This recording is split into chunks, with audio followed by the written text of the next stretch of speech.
When Adrian Calloway signed the divorce papers that ended his marriage to Valentina, he thought he was closing a chapter cleanly. No mess, no emotion. Just the kind of controlled exit a man in his position demanded. But as she stood to leave his lawyer's office without a single glance back, her parting words landed like a blade between his ribs. "We don't need you." He assumed it was wounded pride talking. He had no idea she was carrying a secret that would shatter every wall he'd ever built. If you want to see how a man who controls everything learns he can't control the one thing that matters most, stay with me until the end. And if this story finds you, drop a like and comment with your city so I can see just how far these words travel. The law office smelled like leather and old money, the kind of place where marriages came to die in silence. Floor-to-ceiling windows framed the Seattle skyline in cold gray light, rain streaking the glass like the city itself was weeping for all the things people signed away in rooms like this. Adrian Calloway sat at the head of the mahogany table, perfectly still. Dark suit, no tie, sleeves rolled to his forearms in that deliberate way that said he worked with his hands even when he worked with power. His lawyer, Mitchell Cross, slid the final document across the polished surface, a divorce decree that reduced 3 years of marriage to 14 pages of legal jargon and asset division. Valentina sat across from him, spine straight, hands folded in her lap. She wore a cream blouse and dark jeans, her black hair pulled back in a way that made her look older than 26. Tired. There were shadows under her eyes that hadn't been there when they met. She didn't look at him. Hadn't, not really, since she'd walked in 20 minutes ago. "This is it," Mitchell said, tapping the signature line with his pen. "Once you both sign, we file with the court. 60 days, and it's final." Adrian picked up the pen. His hand didn't shake. It never did. He'd signed contracts that moved millions, orders that ended lives, agreements that shifted the balance of power across 3 states. This was just paper. He signed his name in the fluid, controlled script he'd perfected years ago. Adrian Michael Calloway. Then he slid the document toward Valentina. She took the pen without a word, signed Valentina Rose Calloway for the last time, and set the pen down with a soft click that seemed too loud in the quiet room. "Done," Mitchell said, gathering the papers. "I'll file this afternoon. You'll both receive confirmation within the week." Valentina stood. She moved like someone who'd made up her mind about something fundamental and wasn't interested in reconsidering. Her coat was draped over the back of her chair, charcoal wool, practical, the kind of thing you wore when you stopped caring about impressions. Adrian stayed seated, watching her gather her purse, button her coat. Waiting for something. An accusation, maybe? A final word. Some acknowledgement that what they'd had meant more than signatures on a page. Instead, she turned toward the door. "Valentina." She paused, didn't turn around. "Take care of yourself," he said, and hated how empty it sounded. She looked back then, just briefly. Her dark eyes met his, and for a second he saw something flicker there. Not anger, not sadness. Something quieter, something resolved. "We don't need you," she said. The words were soft, matter-of-fact. Not a weapon, just a statement. Then she walked out, her heels clicking against the hardwood, fading down the hallway until there was nothing but the rain against the windows and Mitchell shuffling papers like this was just another Tuesday. Adrian sat there, staring at the empty chair across from him. "We. Not, I don't need you. We." He told himself it was just pride talking, Valentina's way of taking back some power in a situation where she'd had none, a verbal parting shot that meant nothing. He almost believed it. 2 hours later, Adrian stood in the private elevator that led to his office. Not the legitimate one downtown where Calloway Consolidated handled shipping logistics and real estate development, but the real one. The one tucked into a building in Pioneer Square that didn't have his name on any paperwork, where the people who came and went knew better than to ask questions. His second-in-command, Julian Reeves, was waiting when the doors opened. "It's done?" Julian asked. "It's done." Julian nodded, falling into step beside him as they moved down the slate-gray corridor. "Clean?" "As it gets." "She asked for anything?" "No." Julian raised an eyebrow. "Nothing?" "She signed the prenup 3 years ago. She gets what we agreed on then. Lump sum, no alimony, no claims on business assets." "Generous of her." Adrian pushed through the double doors into his office. Minimalist, functional, a wall of monitors showing feeds from various locations across the city. His empire distilled into pixels and data streams. She didn't want the money, Adrian said, moving to the window. She wanted out. Can't blame her, Julian said. This life isn't for everyone. She knew what she was getting into. Did she? Adrian turned, giving Julian a look that would have made most men reconsider their next words. Julian just shrugged. I'm just saying, knowing and living it are two different things. Most people don't really get it until they're in it. She lasted 3 years. Yeah, longer than I expected, honestly. Adrian's jaw tightened. What's that supposed to mean? Nothing. Just that Valentina never seemed like she fit. Too soft for this world. She wasn't soft. I didn't say weak. I said soft. There's a difference. Julian pulled out his phone, scrolling through something. Anyway, Rodriguez is asking about the shipment coming through Tacoma. Wants to know if we're still on schedule. And just like that, they were back to business. Because that's what Adrian did. He moved forward. He managed problems. He kept the machine running. Personal feelings were luxuries he couldn't afford. He spent the rest of the day doing exactly that. Calls with distributors, meetings with lieutenants, decisions about territory and product, and the 1,000 small details that kept a criminal empire functioning beneath the surface of legitimate business. By the time the sun set, not that you could tell through the rain, he'd successfully buried the image of Valentina walking away. Or he thought he had. That night, alone in the penthouse apartment he'd bought when they got married, Adrian poured himself 2 fingers of whiskey and stood at the window overlooking Elliott Bay. The city glittered below, oblivious to the networks of power and violence that ran beneath its shining surface. The apartment felt too big now. It always had, really. But Valentina's presence had made it feel less like a showroom and more like a space where people actually lived. She'd put plants on the windowsills, books on the shelves, photographs in frames. Small acts of domesticity that he'd tolerated because they made her happy. He'd had someone remove it all this afternoon, box it up, send it to whatever address she provided. Now the place looked exactly like it had before she moved in. Expensive, cold, perfect. His phone buzzed. Julian. Everything quiet. Heading home. You good? Adrian typed back, fine. He wasn't fine. He was unsettled in a way he couldn't name, like something had shifted beneath his feet and he was still waiting to find his balance. We don't need you. He drained the whiskey, poured another. It was just pride. Wounded feelings. She'd been hurt when he'd asked for the divorce. Of course she had. And she'd wanted him to know she'd survive without him. That's all it was. But Valentina had never been the type to posture. She didn't do dramatic exits or cutting remarks. When she was angry, she got quiet. When she was hurt, she withdrew. She was direct, honest to a fault, the kind of person who said exactly what she meant, which made her last words stick in his mind like a splinter. We don't need you. Who was we? Adrian pulled out his phone, opened his contacts, scrolled to her name. His thumb hovered over the call button. Then he locked the screen and set the phone down. It didn't matter. They were done. She'd go live her life, he'd live his, and in a few months this would all be just another closed chapter. That's how these things worked. He went to bed telling himself that. 3 weeks passed. Adrian fell back into routine with the kind of focus that had built his empire in the first place. He worked 18-hour days, managed crises, expanded operations into new territory. Julian started making jokes about him being married to the business now, which Adrian ignored because Julian made jokes about everything, and it was easier than acknowledging the truth.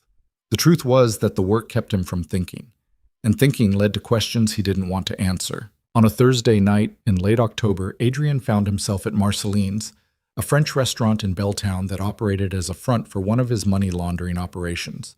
The owner, Anton Bouchard, ran a clean business upstairs, exceptional food, expensive wine, the kind of place where tech executives and venture capitalists close deals over foie gras.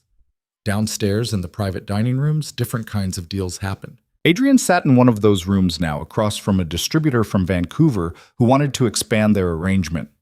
The man was nervous, new to this level of the business, trying too hard to seem confident. I can move twice what we're doing now, the distributor said. I've got the roots, the people. All I need is product. Roots get compromised, Adrian said. People talk. You sure your operation is tight? Absolutely. I've been running clean for 2 years. 2 years is nothing. It's a proven track record. It's a drop in the ocean, Adrian cut in, his voice flat. You want to double your volume, you need to prove you can handle the pressure. One mistake, one loose end, and it doesn't just hurt you, it hurts me. And I don't tolerate threats to my operation. The distributor paled slightly. I understand. I'm just saying. You're saying you want more money and you think you can handle it. Every ambitious amateur says the same thing. Show me something that makes you different. The conversation continued in that vein, Adrian pressing, the distributor scrambling to justify his proposal. It was a game Adrian had played 100 times, and he knew how it would end. He'd give the man a small increase, watch him carefully, and cut him loose at the first sign of weakness. But halfway through the distributor's pitch about secure warehousing, Adrian's attention drifted. Through the open door to the main dining room, he caught a glimpse of the waitstaff moving between tables. And then he saw her. Valentina. She was carrying a tray of drinks, navigating between a foretop and the bar, with practiced efficiency. She wore black pants and a white button-down shirt, her hair pulled back in a low ponytail. She looked tired, more than tired, exhausted. There was a tightness to her movements, a careful precision that spoke of someone pushing through fatigue by sheer will. And she was pregnant. Not just pregnant, heavily pregnant. 6 months? Maybe 7? The swell of her belly was obvious even under the loose cut of her work shirt. Adrian's entire world narrowed to that moment. The distributor was still talking, saying something about transport logistics, but the words were just noise. Adrian's mind was racing, doing math, counting backward. They'd signed the divorce papers 3 weeks ago, which meant when she'd sat across from him in that lawyer's office, signing away their marriage, she'd already been, Mr. Calloway? The distributor's voice pulled him back. Adrian blinked, refocused. We're done here, he said abruptly, standing. But we haven't. Julian will be in touch. Adrian moved toward the door, leaving the distributor sitting there with a confused look on his face. He stepped into the main dining room, scanning for Valentina. She was at the bar now, placing an order with the bartender. She hadn't seen him yet. Adrian started toward her, then stopped. What was he going to say? What was he going to ask? Because the question burning in his mind was obvious. Is it mine? And he already knew the answer. Valentina wasn't the type to lie. If she'd been with someone else, she would have said so. She wouldn't have hidden a pregnancy, wouldn't have worked a job like this if she had other options. Which meant she'd been pregnant when they divorced. Which meant she'd chosen not to tell him. Valentina turned from the bar, tray in hand, and that's when she saw him. For a second, they just stared at each other across the dining room. Her expression didn't change. No shock, no fear, just a kind of weary recognition, like she'd been expecting this moment and had already resigned herself to it. Then she turned and walked toward the kitchen, disappearing through the swinging doors. Adrian followed. The kitchen was chaos. Chefs shouting orders, pans clattering, the sharp smell of garlic and searing meat. Valentina was setting her tray down near the dish station when Adrian caught up to her. Valentina. She turned, her hand going instinctively to her lower back. Not here. We need to talk. I'm working. I can see that. He glanced at her belly, then back to her face. How long? She didn't answer, just grabbed an order ticket from the pass and started loading plates onto her tray. Valentina, he said, quieter now. How far along? 6 months. The words landed like a gut punch. 6 months. Which meant she'd been 3 months pregnant when they sat in that lawyer's office. She'd known. She'd known. And she hadn't said a word. Why didn't you tell me? She lifted the tray, too heavy. He could see the strain in her arms. And turned toward the door. Because it doesn't concern you. Doesn't... He grabbed her arm, gentle but firm. That's my child. She pulled free, her eyes flashing. Keep your voice down. Is it mine? The look she gave him could have cut glass. You really want to do this here, in front of everyone? One of the line cooks was watching them now, a sous chef too. Adrian could feel the attention shifting, people noticing the tension. Outside, he said, 5 minutes. I told you, I'm working. Then take a break. I can't just... Valentina. His voice dropped. taking on the edge that made people comply. 5 minutes, please.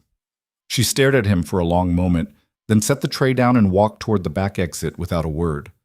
Adrian followed her out into the alley behind the restaurant. The rain had stopped, but the pavement was still wet, reflecting the dim glow of the security light above the door. Valentina leaned against the brick wall, one hand on her belly, and for the first time since he'd seen her tonight, she looked vulnerable. "Say what you came to say," she said quietly. Adrian stepped closer, hands in his pockets because he didn't trust himself not to reach for her. "Why didn't you tell me?" "Because there was nothing to tell. Nothing to—" He bit back the anger rising in his chest. "You were carrying my child and you filed for divorce without saying a word. How is that nothing?" "I didn't file. You did." The correction hit harder than it should have, because she was right. He'd been the one to initiate the divorce, to make the decision that their marriage was over. He'd done it cleanly, efficiently, the way he did everything, and she'd just gone along with it. "You could have told me then," he said, "when I asked for the divorce. You could have said you were pregnant, and I would have—" "You would have what?" She looked at him directly now, and there was something in her eyes he'd never seen before. Not anger, not resentment, just exhausted clarity. "Stayed out of obligation? Built a life around guilt? That's not what I wanted." "What you wanted? This isn't just about you anymore." "No, it's about this baby, my baby, and what kind of life I can give them." "Our baby," Adrian corrected, his voice hard. "And I can give them everything. Money, security, protection. Protection from what?" Valentina pushed off the wall, standing straighter despite the obvious effort it cost her. "From your world? The one where people get killed over territory disputes and shipments, where enemies become leverage and family becomes a target? I would never let anything happen to—" "You can't promise that." Her voice cracked, just slightly. "You can't control everything, Adrian, and I won't raise a child wondering if every knock on the door is someone coming to hurt them because of who their father is." The truth of it settled between them like a third presence, because she was right. In his world, family was weakness. Love was leverage. Everyone knew it, himself included. It's why he kept people at arm's length, why he'd married Valentina in the first place, because she was outside his business, separate from the violence and complexity. Safe. Until she wasn't. "So what?" he said, forcing his voice to stay level. "You were just going to disappear? Raise our child alone and hope I never found out? I wasn't going to disappear. I just wasn't going to drag you into it. That's not your decision to make." "Yes, it is." She met his eyes, unwavering. "This is my choice. I chose to keep this baby, and I chose to keep them safe. Even from you. Especially from me, you mean." She didn't deny it. Adrian felt something crack in his chest, a hairline fracture spreading through the armor he'd spent years building. Because she was right, and he hated her for it. Hated that she saw him clearly enough to know that his world was poison. Hated that she'd made the calculation and decided their child was better off without him. Hated that she was probably right. "I can protect you," he said, and heard the desperation in his own voice. "Both of you. I have resources, people." "I don't want your protection," Valentina said softly. "I want my freedom. I want to raise this baby in peace without looking over my shoulder, without wondering if someone's going to use them to get to you. That's not how this works. Then change how it works." The challenge hung in the air between them. Simple. Impossible. "I can't just walk away from everything I've built," he said. "I'm not asking you to. I'm just asking you to stay away from us." Us. There was that word again. The one she'd used in the lawyer's office. The one that had been haunting him for 3 weeks. "We don't need you." Now it made sense. Every piece of it. She hadn't been speaking from pride or anger. She'd been speaking from fear, from a mother's instinct to protect her child from a father whose love came wrapped in violence. "You really think I'd let my own child grow up without knowing me?" Adrian asked quietly. "I think you'll do what you always do. Make the rational choice. The one that protects your empire." She started moving toward the door, slow and careful. "And right now, staying away from us is that choice." "Valentina?" She paused, hand on the door handle, but didn't turn around. "I need to get back to work. My shift ends at 11. Don't be here when I leave." Then she disappeared inside, leaving Adrian alone in the alley with the scent of rain and restaurant grease and the ruins of every certainty he'd built his life on. He didn't leave. Adrian sat in his car across the street, engine off, watching the restaurant through rain-streaked windows. He told himself he was just making sure she got home safely, that's all. Just basic protection, the kind any responsible person would provide. But he knew that was a lie. He was there because he didn't know what else to do. Because for the first time in his adult life, he was facing a problem he couldn't solve with money or force or strategic planning. Valentina didn't want his protection. She didn't want his involvement. She wanted him gone. And she was carrying his child. At 11:07, she emerged from the restaurant's front entrance, coat buttoned over her belly, purse slung over one shoulder. She walked slowly, tiredly, toward the bus stop on the corner. No car. She was taking public transit at 11 o'clock at night, 6 months pregnant. Adrian's hands tightened on the steering wheel. She sat on the bench under the shelter, illuminated by the streetlight, and pulled out her phone. Checking the schedule, probably. The next bus wouldn't come for another 15 minutes at least. He should drive away. That's what she wanted, for him to stay away, to leave her alone. He should respect that choice, prove that he could give her what she asked for. But he couldn't make himself start the car. Instead, he sat there, watching her wait in the cold October night, and felt something he hadn't felt in years. Helplessness. Pure, uncomplicated helplessness. Because she was right. His world was dangerous. Family did become leverage. Love was weakness. And sitting there, watching the mother of his child wait for a bus because she'd rather risk the night than accept his help, Adrian understood the full weight of what he'd built. Not just an empire. A cage. One that kept everyone out because letting people in meant giving them the power to hurt you. He'd thought he was protecting himself. He'd really just been destroying everything that mattered. The bus came. Valentina stood, moved toward it with that careful, pregnant woman gait that made his chest tight. She climbed the steps, showed her pass, and disappeared into the lit interior. Adrian started his car and followed the bus through the wet streets of Seattle, keeping 3 car lengths back, telling himself he was just making sure she got home safely. Telling himself that was enough. Tusk. Over the next 2 weeks, Adrian became a ghost in Valentina's life. He didn't approach her, didn't call, didn't show up at the restaurant again. But he watched. He had people watching. He knew her schedule at Marceline's, knew she worked 4 shifts a week despite being 6 months pregnant, knew she lived in a small apartment in Greenwood, 3rd floor walk-up, 1 bedroom, knew she took the bus everywhere because she'd sold the car he'd bought her when they got married. Julian noticed the change in him immediately. "You're distracted," Julian said one afternoon, standing in Adrian's office while Adrian stared at surveillance feeds that had nothing to do with business. "I'm fine." "You've been fine for 2 weeks now. It's getting concerning." "Drop it." Julian didn't drop it. He closed the office door and sat in the chair across from Adrian's desk. "What's going on?" "Nothing that concerns the business." "Everything about you concerns the business. You're the business." Adrian finally looked up from the monitors. "Valentina's pregnant." Julian's eyebrows rose. "Ah. That's all you have to say? Ah? What do you want me to say? Congratulations?" "It's mine." "I figured." Julian leaned back, studying him. "How far along?" 6 months?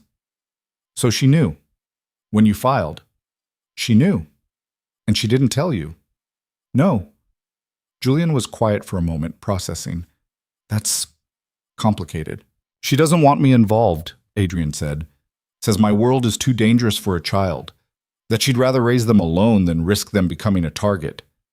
"She's not wrong." "I know she's not wrong," Adrian snapped. "That's the problem." "So what are you going to do?" It was the question Adrian had been asking himself for 2 weeks, the question that kept him up at night, that made him watch surveillance feeds of a woman who told him to stay away. "I don't know," he admitted. Julian rubbed his jaw, thinking, "You could fight for custody. Legally, you have rights. I'm not dragging her through court. You could force the issue, make it clear that you're not going anywhere, and prove her right, that I'm exactly the kind of man who takes what he wants regardless of what she needs." Adrian stood, pacing to the window. "No, I'm not doing that." "Then what? You just let her go? Pretend you don't have a kid out there?" I don't know, Adrian repeated, quieter this time. He stood there, staring out at the city, feeling the weight of every choice he'd ever made pressing down on him. This was the life he'd built: power, control, security, through strength, and it had cost him everything that actually mattered. His phone buzzed. A text from one of the men he had watching Valentina. She just left work early. Looks unsteady. Adrian's blood went cold. I have to go. He was out the door before Julian could respond, taking the stairs instead of waiting for the elevator, his phone already dialing the driver watching Valentina. Where is she? Adrian demanded when the man picked up. Corner of First and Pike. She sat down on a bench. Looks like she's trying to catch her breath. Stay on her. I'm 5 minutes out. He made it in 3, weaving through traffic with the kind of reckless precision that came from years of running from and toward danger. When he reached the corner, he saw her immediately, sitting on a bus stop bench, head down, one hand on her belly and the other gripping the edge of the seat. Adrienne parked illegally and was out of the car before the engine stopped. Valentina. She looked up, and he saw the pallor in her face, the sheen of sweat on her forehead despite the cold November air. What are you doing here? She asked weakly. Are you okay? I'm fine. Just tired. It's been a long shift. You look like you're about to pass out. I said I'm fine. But even as she said it, her breathing was shallow, her grip on the bench white-knuckled.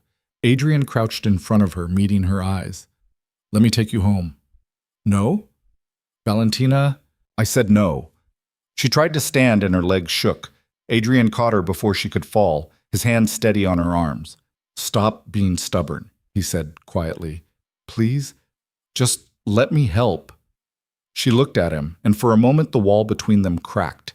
He saw the exhaustion there, the fear, the overwhelming weight of trying to do everything alone. Saw her, really saw her, in a way he hadn't let himself in years.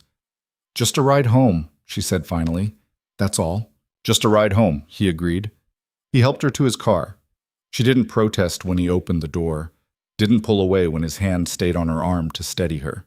She gave him her address, and he drove through the city as carefully as he'd ever driven anything, hyper-aware of every bump in the road, every turn that might jostle her. They didn't talk. The silence was heavy, but not hostile, just present, like they were both too tired to maintain the fight. When he pulled up in front of her building, she moved to open her door, and he stopped her. Wait. He got out, came around, offered his hand. She took it. Let him help her out of the car, let him walk her to the building entrance. She punched in the security code and pushed open the door, and he stood there knowing this was where it ended, where he was supposed to let go and walk away. Thank you, she said, not quite meeting his eyes. Valentina, don't. She finally looked at him. Please, don't make this harder than it has to be. I just want to help. I know, but I can't let you. She placed her hand over her belly, a protective gesture that made something in his chest ache. This is my life now, mine and theirs, and I need to do it on my own terms. Even if those terms are harder than they have to be? Especially then. She stepped back, putting distance between them. Good night, Adrian. She went inside, and he stood there watching through the glass as she climbed the stairs, slow and careful, until she disappeared from view. Then he got back in his car and sat there, staring at nothing, feeling something fundamental shift inside him. She'd said, "We don't need you," and he'd thought it was pride. But it wasn't. It was strategy. A mother protecting her child the only way she knew how, by keeping them away from the man whose love came wrapped in danger. And standing there on that cold November night, Adrian Calloway made a decision that went against every instinct, every pattern, every lesson his life had taught him. He was going to prove her wrong, not by forcing his way back into her life, not by overwhelming her with resources or protection or the 1,000 ways he could make himself indispensable, but by changing, by becoming someone who wasn't a threat, someone safe enough to stay. He didn't know if it was possible, didn't know if he could reshape himself that completely, but he knew one thing with absolute certainty. He wasn't losing his child without a fight, even if the fight was with himself. The decision sounded simple in his head. In practice, it was anything but. Adrian spent the first 3 days trying to figure out what becoming someone safe even meant. He'd built his entire adult life on being dangerous, calculated, controlled danger, but danger nonetheless. It was what kept his empire intact, what kept rivals at bay, what made people think twice before crossing him. Safety wasn't in his vocabulary. It wasn't in his DNA. But neither was fatherhood, and here he was. He started small, practical. He had Julian redirect resources, quietly, carefully, to ensure Valentina's building had better security. New locks on the street entrance, cameras that actually worked, a super who was suddenly very motivated to keep the place maintained. Nothing she'd notice, nothing that would set off alarms. Just improvements. "You're being creepy," Julian said on the fourth day, watching Adrian review the surveillance reports from Valentina's neighborhood. "I'm being careful. You're having her followed. That's the definition of creepy. I'm making sure she's safe." "She doesn't want your version of safe, remember? That was kind of her whole point." Adrian looked up from the reports, irritated. "What would you have me do? Just pretend I don't have a child out there? Pretend she's not struggling?" "I'd have you respect her wishes." "Her wishes are unrealistic. She's 6 months pregnant, working on her feet 4 nights a week, taking the bus in November. That's not sustainable." "Maybe not, but it's her choice." Julian leaned against the desk. "Look, I get it. You want to help. But help she doesn't want is just control wearing a different mask." The words landed harder than Adrian wanted to admit. Because Julian was right, and that was the problem. Every instinct Adrian had was about control. Managing situations, directing outcomes, making sure things happened the way they needed to happen. It's what made him good at what he did. It's also what Valentina was running from. "So, what do I do?" Adrian asked, and hated how lost he sounded. Julian was quiet for a moment. "You want my honest opinion? You step back. You let her live her life. And if she decides she wants you involved, you're there. But on her terms, not yours. That could take months, years even. Yeah, it could. I don't have years. That baby's coming in 3 months. Then you better hope she comes around before then." Julian straightened, heading for the door. In the meantime, maybe work on actually becoming the person she'd want around her kid. Because right now, you're still the guy who runs an empire built on violence and intimidation. And no amount of new locks is going to change that. The door closed behind him, leaving Adrian alone with the truth he'd been avoiding. Julian was right. They were all right. You couldn't protect someone from yourself by being more of yourself. That wasn't how change worked. But Adrian had no idea how else to be. So, a week passed. Then another. Adrian threw himself into work, trying to distract himself from the fact that Valentina was out there, pregnant with his child, and he couldn't do anything about it. He managed shipments, handled disputes, made decisions that affected hundreds of people across 3 states. And every night, he sat in his empty penthouse and thought about a woman who'd rather struggle alone than accept his help. It was eating him alive. On a Tuesday in late November, everything changed. Adrian was in a meeting with his accountant, reviewing the quarterly financials for Callaway Consolidated, the legitimate side of his business, when his phone rang. He ignored it the first time. The second time, he checked the screen. Unknown number. Something in his gut twisted. He answered. "Mr. Callaway." A woman's voice, professional, slightly tense. "Speaking. This is Sarah Chen from Harborview Medical Center. I'm calling about Valentina Callaway." Adrian was on his feet before she finished the sentence. "What happened?" "She was brought in about an hour ago. She's stable, but I'm on my way." He hung up, grabbed his coat, and was moving toward the elevator when his accountant called after him. "We're not finished. We're done," Adrian said, and he didn't look back. The drive to Harborview took 12 minutes that felt like 12 hours. His mind spun through possibilities, each worse than the last. Stable meant she was alive, but it didn't mean safe. Didn't mean the baby was okay. Didn't mean... He forced himself to stop. Catastrophizing wouldn't help anyone. He parked in the emergency bay. Illegally, he'd deal with it later, and strode through the automatic doors into the fluorescent brightness of the ER. The nurse at the intake desk looked up as he approached. "Valentina Callaway," he said. "I got a call." Oh, are you family?" "I'm her husband." The lie came automatically, smooth as glass. They were technically still married for another month, and he wasn't about to let paperwork keep him from seeing her. The nurse checked her computer. "Room 7. Through those doors, take a left." He found the room easily enough. The door was half open, and through it he could see Valentina lying in a hospital bed, still dressed but with a blood pressure cuff on her arm and an IV in her hand. A doctor was standing beside her, writing something on a chart. Adrian knocked once and stepped inside. Valentina's eyes went wide. "What are you doing here?" "The hospital called me. I didn't—" She looked at the doctor, confused. "I didn't put him down as a contact." "It's in your file from a previous visit," the doctor said, not looking up. "Emergency contact, listed as spouse." From before the divorce, Adrian realized. From when they were still pretending to be a normal married couple. Valentina closed her eyes briefly, and he could see the exhaustion in every line of her face. "Of course." The doctor finally looked up, glancing between them. "I'll give you two a minute. We're waiting on some test results, but I'll be back shortly."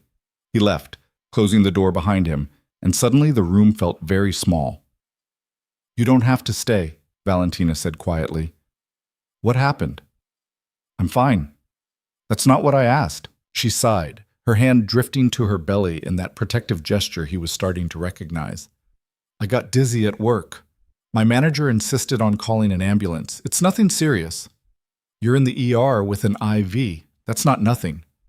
"I was dehydrated. They're just being cautious." Adrian pulled a chair over to the bedside and sat, studying her. She looked terrible, pale, drawn, with dark circles under her eyes that spoke of weeks of poor sleep. Her uniform shirt was wrinkled, her hair coming loose from its ponytail. "When did you last eat?" he asked. "I had something this morning." "What?" "Toast." "That's it? Just toast?" "I wasn't hungry." "Valentina, don't—" She held up a hand, stopping him. "Please, I don't need a lecture about taking care of myself. I'm doing the best I can." The words hit him like a physical blow, because he could see it. She was doing the best she could. Working herself to exhaustion, stretching every dollar, trying to build a life for her and the baby on her own terms. And it was killing her. "Let me help," he said, quieter than he'd intended. "We've been through this." "I know, but look at yourself. You can't keep doing this alone." "I'm not alone. I have friends. Do you?" He leaned forward, holding her gaze. "Because from where I'm sitting, you're working yourself into the ground with no support system and too much pride to ask for help." Her jaw tightened. "My pride isn't the problem here." "Then what is?" "You know what it is. My world, my business, the danger." He sat back, running a hand through his hair. "I get it. I do. But what if I change that? You can't change who you are, Adrian." "What if I could?" She laughed, but there was no humor in it. "You're going to what? Walk away from your empire? Retire? Become a civilian?" "Maybe." The word hung between them. Valentina stared at him like he'd just suggested flying to the moon. "You're not serious." "I'm completely serious." "Adrian, you can't just— People don't leave your world. You know that. Once you're in, you're in. People leave all the time. They go to prison, they die, or they disappear. I could disappear. With every enemy you've ever made knowing exactly who you are and where to find you, that's not disappearing, that's suicide." She wasn't wrong. The logistics of actually extracting himself from the empire he'd built were complicated, dangerous, maybe impossible. But sitting there looking at Valentina hooked up to an IV because she'd worked herself to dehydration rather than accept his help, Adrian realized something fundamental. He didn't care about the logistics. He cared about her, about their child, about becoming someone who deserved to be in their lives. "Then I'll figure it out," he said. "I'll make it work." "Why?" The question came out raw, exhausted. "Why does this suddenly matter so much to you?" "Because it's my child." "You didn't want children. You made that clear when we got married." That was true. He'd told her from the beginning, no kids. His life was too complicated, too dangerous. Children were vulnerabilities, targets, complications he couldn't afford, and now one existed anyway. "I was wrong," he said simply. Valentina looked away, blinking rapidly.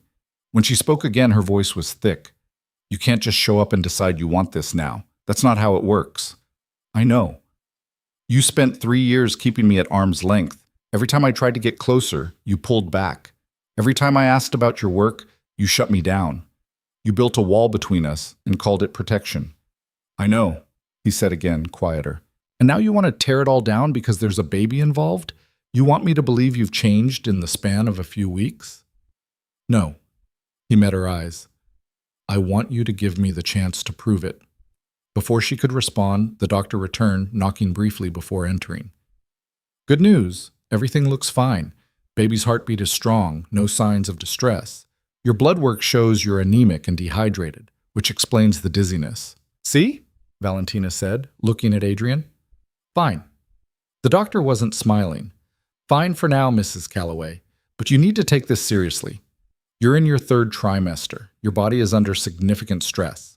If you don't start taking better care of yourself, eating regularly, staying hydrated, getting adequate rest, we're looking at potential complications.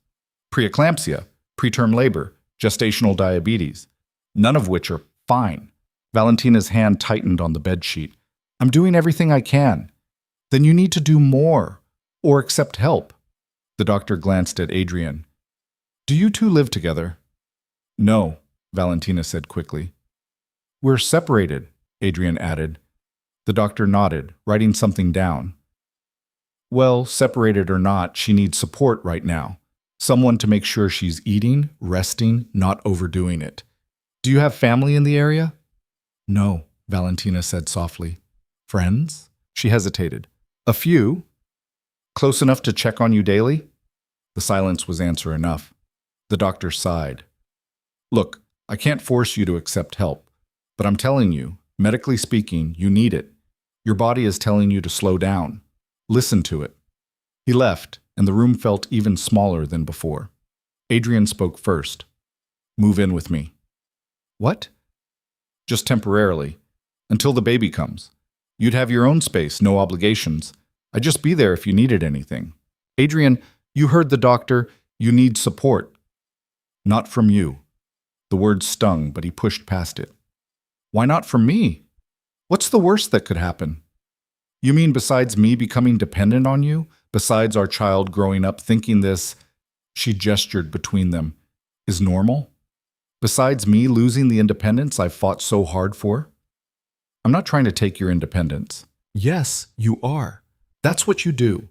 You take control because you think you know better, because you think your way is the only way that works. And maybe it is in your world. But this isn't your world. This is mine. It's our child's world, he countered. And right now that world has you fainting at work because you won't accept help. I didn't faint. I got dizzy. Valentina, stop. His voice was sharp enough that she actually looked at him. Stop pretending this is sustainable.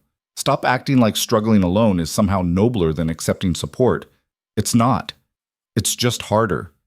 And it's hurting you. You don't get to tell me what's hurting me. I can see it. Anyone can see it. She turned away, and he saw her throat work as she swallowed. You think I don't know I'm struggling? You think I'm doing this because I want to? Then why? Because the alternative is worse. The words burst out of her loud in the small room. The alternative is letting you back in and pretending it's going to be different this time. Pretending you won't prioritize your business over us the second things get complicated. Pretending your world won't eventually come for us no matter how many promises you make. I would never let anything happen to you. You can't promise that. I can try. Trying isn't enough. She was crying now, angry tears that she wiped away impatiently. I need guarantees, Adrian. I need to know that my child won't grow up wondering if today's the day someone comes after them because of who their father is. And you can't give me that. You can't even give me yourself, not really. Not without the business, the violence, all of it. He wanted to argue. Wanted to tell her she was wrong, that he could change, that he would change. But the words died in his throat because she wasn't wrong. She was absolutely, devastatingly right. He couldn't guarantee her safety, couldn't promise his world wouldn't touch their child, couldn't even promise he knew how to be the kind of father a child deserved. All he had was the truth. You're right, he said quietly.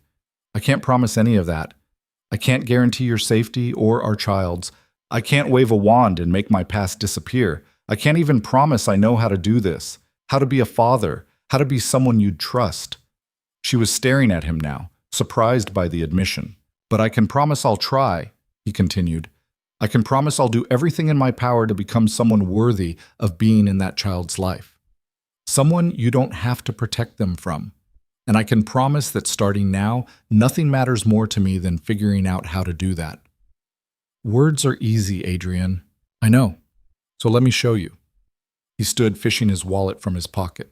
He pulled out a business card, his personal one, the one with just his cell number, and set it on the bedside table. You don't have to move in with me. You don't have to accept my help. But keep that. And if you ever need anything at all, you call me. No strings, no expectations. Just call me. She looked at the card like it might bite her. I'm going to go, he said. Let you rest. But I meant what I said. I'm not going anywhere. Not unless you explicitly tell me to. He turned toward the door. Adrian. He stopped, looked back. She was holding the card now, turning it over in her fingers. Why now? After everything, why does this matter now?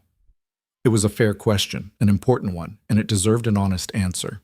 Because I saw you waiting for the bus in the rain, he said. Pregnant, exhausted, alone. And I realized that you were alone because of me. Because I'd built a life that couldn't make room for anything soft or vulnerable or real. And I understood, really understood, that if I didn't change, I was going to lose the only thing that actually matters. I've already lost you. I'm not losing our child too. He left before she could respond, before he could see whether his words meant anything at all. The nurse at the desk told him Valentina was being discharged within the hour, and he paid her bill on his way out, knowing she'd probably be furious when she found out, but not caring enough to stop himself. Outside, the November rain had started again, cold and persistent. Adrian stood in it for a moment, letting it soak into his coat, his hair, feeling it wash over him like a baptism he didn't deserve. Then he got in his car and drove back to his office, back to his empire, and started making plans to dismantle everything he'd ever built. The first step was inventory. Adrian spent the next week cataloging his entire operation, every business front, every revenue stream, every alliance and obligation. It was sprawling, complex, built over 15 years of careful expansion. You couldn't just walk away from something like that. You had to unwind it piece by piece without destabilizing everything and everyone who depended on it. Julian thought he'd lost his mind. You're serious about this, Julian said, staring at the spreadsheet Adrian had compiled. Completely. You're going to liquidate everything. Not liquidate, transfer, restructure. I'm not burning it down, I'm handing it off. To who? That was the question. Adrian's empire didn't have a clear successor. He'd built it deliberately that way. No one person with enough power to challenge him. It was a strength in terms of control, a weakness in terms of continuity. You, Adrian said. Julian laughed. Then he saw Adrian wasn't laughing. You're actually serious. You know the operation as well as I do. Better, in some areas. You have relationships with the key players. You're smart, careful, and people trust you. People trust me because I'm your second. That doesn't transfer. It will if I make it clear you have my backing. If I make it a transition rather than an exit. Julian was quiet for a long moment, processing. Why me? Because you're the only person I trust to run it without burning everything to the ground. And because you'll do it right. Keep people employed. Maintain the balance. Not start a war the second I'm gone. This is insane. Probably. You're walking away from millions of dollars. I know. For a woman who told you to stay away. For my child, Adrian corrected. And yes, for her too. Julian ran a hand over his face, then looked at Adrian with something that might have been respect. You're really doing this. You're actually choosing them over the empire. I'm choosing to become someone who deserves them. There's a difference. Is there? There has to be. Over the next 3 weeks, Adrian worked 16-hour days orchestrating the transition. He met with key players, explained the situation in terms they'd understand. He was stepping back for personal reasons. Julian was taking over. Loyalty to Julian was loyalty to him.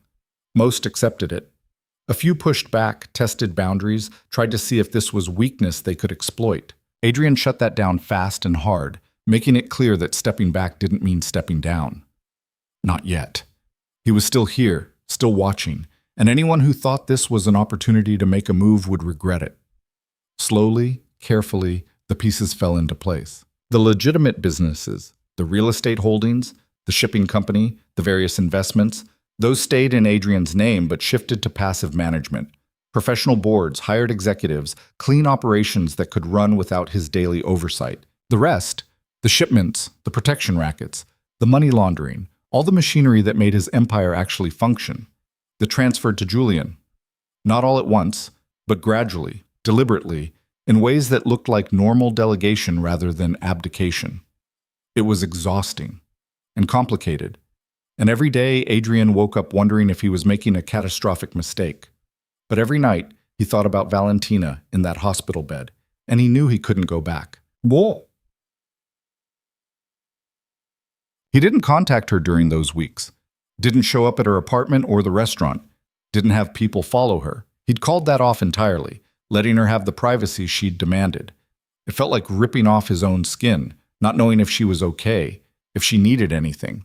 But he'd promised no strings, and he was trying to be a man who kept his promises. On December 15th, his phone rang at 2 in the morning. He answered before he was fully awake. Yeah? It's me. Valentina's voice tight with pain. Adrian was on his feet instantly. What's wrong? I think something's wrong. I'm having contractions and there's blood and... Where are you? Home. I called 911, but I'm on my way. He didn't bother with a car. He ran. Her apartment was 6 blocks from his penthouse, close enough that running was faster than dealing with the parking garage. He hit the streets in pajama pants and a t-shirt, phone in one hand, and he didn't slow down until he reached her building. The ambulance was already there, lights flashing. EMTs were loading a stretcher. Valentina was on it. Wait, Adrian called out, jogging up. I'm with her. One of the EMTs looked him over skeptically. Family? Father, Adrian said, and the word felt foreign and right all at once. The EMT stepped aside. Adrian climbed into the ambulance, sitting on the bench seat while they secured Valentina's stretcher. She looked terrified, one hand clutching her belly, the other reaching for his. He took it without thinking. You came, she said, and she sounded surprised. Of course I came. The ambulance lurched into motion, sirens wailing. The EMT was checking Valentina's vitals, asking her questions. How far along? When did the bleeding start? How severe was the pain? She answered in fragments, her hand squeezing Adrian's every time a contraction hit. It's too early, she said to Adrian, tears sliding down her temples. It's too early. The baby's not... Shh, he said, using his free hand to brush the hair from her forehead. It's going to be okay. You don't know that. I know you're strong. I know they're strong, and I know we're going to get through this. She didn't argue, just held onto his hand like it was the only solid thing in a world that had suddenly become terrifyingly uncertain. They reached the hospital in minutes.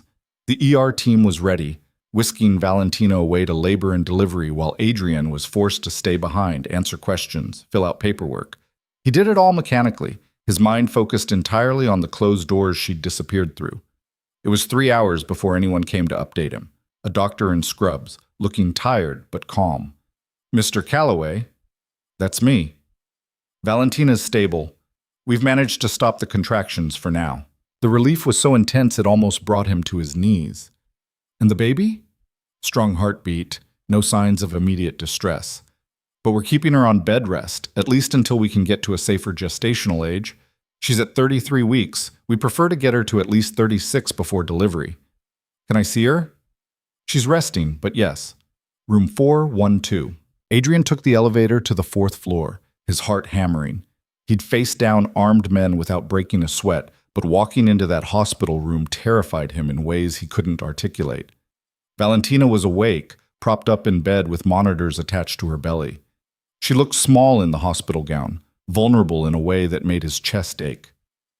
Hey, he said softly. Hey. He approached slowly, pulling a chair up beside the bed. How are you feeling? Like an idiot for calling you at 2 in the morning. Don't. I'm glad you called. I didn't know who else... Her voice broke. I was scared. I know. I thought I was losing them. You're not. They're okay. You're both okay. She nodded, but tears were streaming down her face now. I can't do this alone, Adrian. I thought I could, but I can't. It's too hard. I'm too tired, and now this... You don't have to do it alone, he said gently. That's what I've been trying to tell you. But your world is changing. I'm changing it. For you. For them. He hesitated, then decided honesty was all he had left.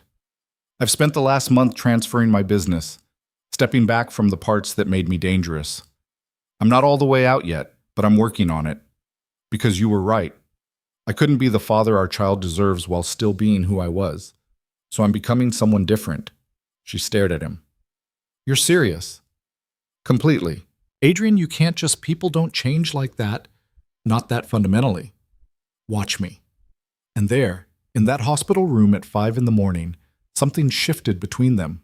Not forgiveness, that would take time. Not trust, that had to be earned. But recognition, maybe. An acknowledgement that he was trying, and that trying mattered. Okay, Valentina said quietly. Okay? You can help, but... She held up a hand before he could respond. On my terms. We do this my way, at my pace. If I say back off, you back off. If I say I need space, you give it to me. Understood? Understood. And no making decisions for me. No taking over. No assuming you know better. Agreed. I mean it, Adrian. The second you start acting like you're in charge of my life, I'm done. I'll disappear and you won't find me. I understand. Your terms. Your pace. She searched his face, looking for the lie, the angle, the hidden agenda. When she didn't find one, she finally, slowly, nodded. Okay, she said again. And just like that, everything changed. The doctors kept Valentina in the hospital for 5 days, monitoring her and the baby around the clock. Adrian stayed the entire time, sleeping in the chair beside her bed, leaving only to shower and change clothes at his penthouse. He brought her food from actual restaurants when she complained about the hospital meals, read to her when she was bored, and sat in silence when she needed quiet. He didn't push, didn't try to take over, just existed in her orbit, available but not intrusive. It was harder than running an empire. On the 3rd day, while Valentina dozed, a nurse came in to check her vitals. She glanced at Adrian, then at the chair he'd clearly been sleeping in. You know, we have a pull-out couch in the family lounge, she said quietly. Might be more comfortable. I'm fine here, the nurse smiled slightly. Your wife's lucky to have you. She's not... He stopped. What was the point in correcting her? Thank you. When Valentina woke an hour later, she caught him staring out the window at the rain. You don't have to stay every night, she said. I know. You have a business to run. Julian's handling it. Still, you must have things... There's nothing more important than this. He turned to face her. Than you and the baby being okay. She studied him for a long moment. You really mean that? Yes. It's weird, you know, seeing you like this. Like what? Human. She shifted in the bed, trying to get comfortable. For 3 years, you were like this closed system. Everything controlled, nothing spontaneous. I never knew if you actually felt anything or if you were just going through the motions. The observation stung because it was accurate. I felt things. Did you? He thought about how to answer that honestly. I felt things, he said again, slower this time. I just didn't know how to show them. Every time I tried to get close to someone, to you, I'd think about all the ways it could go wrong, all the ways caring about you could get you hurt. So I'd pull back, keep distance, tell myself it was safer that way. For who? For you, for me, for everyone. He sat down in the chair beside her bed. I spent so long building walls that I forgot how to let anyone in. And by the time I realized what I was doing, you were already gone. Valentina was quiet, her hand resting on her belly. I didn't leave because you weren't perfect, Adrian. I left because you wouldn't let me in. I could have handled the danger, the uncertainty, all of it. What I couldn't handle was living with someone who treated me like a security risk instead of a wife. I know. Do you? Because that's what you're asking me to trust now, that you figured out how to be different. And I want to believe you, but you've heard it before, he finished. I promised I'd try to be more present, more open. I promised I'd make time for us. I promised a lot of things I didn't deliver on. Yeah. He leaned forward, elbows on his knees. I can't undo that. Can't take back the ways I failed you. But I can tell you that this time is different because I finally understand what I was risking. Losing you was abstract until it happened. Losing our child, that's not abstract. That's real. And it terrifies me in ways nothing else ever has. So you're doing this out of fear? I'm doing this out of love. The word felt foreign in his mouth, unused. For them. And if you'll let me, for you too. Valentina's eyes were wet, but she didn't cry. Love isn't enough, Adrian. Not if you can't follow through. I know. That's why I'm not asking you to believe me. I'm asking you to let me prove it. She didn't answer right away, just looked at him with an expression he couldn't quite read, hope and fear and exhaustion all tangled together. Okay, she said finally, but I'm watching. And the second you slip back into old patterns, you'll leave, I know. I'll disappear, she corrected, and you won't get another chance. Understood. They discharged Valentina on day 5 with strict instructions. Bed rest for at least 2 weeks, limited physical activity, weekly checkups. She was 33 weeks and 2 days pregnant, and every day the baby stayed inside improved their chances of avoiding the NICU. Adrian brought his car around to the pickup area and helped Valentina into the passenger seat with a gentleness that felt strange on him. Like he was handling something fragile that might shatter if he applied too much pressure. Where to? He asked once he was behind the wheel. Valentina gave him her address in Greenwood. He didn't start the car. You live on the 3rd floor. I know where I live. No elevator, just stairs. I'll be fine. The doctor said bed rest. Climbing 3 flights of stairs twice a day isn't bed rest. What do you want me to do, Adrian? I can't afford to move right now. He'd been expecting this. Had prepared an argument, a logical case for why his place made more sense. But looking at her, exhausted, defensive, already bracing for a fight, he realized logic wouldn't work here. Control wouldn't work. He had to give her the choice. Come stay at my place, he said. Just until the baby comes. You'd have your own room, your own space. I won't bother you, but it's 1 floor, no stairs, and I'll be there if you need anything. Adrian, your terms, he reminded her. Your pace. You want me to leave you alone? I'll leave you alone. You want me gone during the day? I'll make myself scarce. But please, Valentina, don't climb those stairs when you don't have to. She stared out the windshield, jaw tight. He could see her running calculations, weighing options, looking for the angle that would give her independence without sacrificing safety. Separate rooms, she said finally. Absolutely. And we're not. I know, we're not. I'm only agreeing because the stairs are exhausting and my back is killing me. Okay. And if you start acting like you own me, I'm out. Understood. She nodded once, sharp. Fine. Take me to your place. He started the car and pulled into traffic, and tried not to think about the fact that this was the closest he'd been to getting his wife back since she'd walked out of that lawyer's office 4 months ago. The penthouse felt different with Valentina in it. Adrian had the guest room prepared, fresh sheets, extra pillows, blackout curtains in case she wanted to sleep during the day. He'd stocked the kitchen with real food, not just the takeout containers that usually littered his fridge. He'd even bought prenatal vitamins and put them on the bathroom counter, though he wasn't sure if that was helpful or overstepping. Valentina looked around the apartment with an expression he couldn't quite read. It looks different, she said. I had them take your things out after the divorce. I can bring them back if you want. No, this is fine. She moved through the space slowly, taking in the changes and the things that had stayed the same. The view of Elliott Bay. The kitchen where they'd argued about his hours. The couch where she used to read while he worked late into the night. The guest room is down the hall, Adrian said. First door on the left. I put extra blankets in the closet if you get cold. She nodded, but didn't move toward it. Just stood there in the middle of the living room, looking lost. Are you okay? He asked. I don't know. She pressed a hand to her lower back, wincing. This is weird. Being here, it feels like going backwards. We don't have to stay if you're not comfortable. I can find you a ground floor apartment, help you move. No, I agreed to this. I'm just adjusting. Take your time. She finally looked at him. Where will you sleep? My room, same as before. And you're really okay with this? Me being here, in your space, but us not. I'm grateful you're here at all, he said honestly. Everything else is secondary. Valentina seemed to consider this, then nodded. I'm going to lie down. The hospital bed was terrible and I haven't slept in days. Do you need anything? Water? Food? Just sleep. She disappeared down the hall, and Adrian heard the guest room door click shut. He stood there for a moment, alone in his too-big apartment, and wondered what the hell he was doing. This wasn't a reconciliation. It wasn't even a truce. It was just cohabitation. Two people sharing space because it was practical, because she needed help and he was the only one offering. But it was a start. The first week was awkward.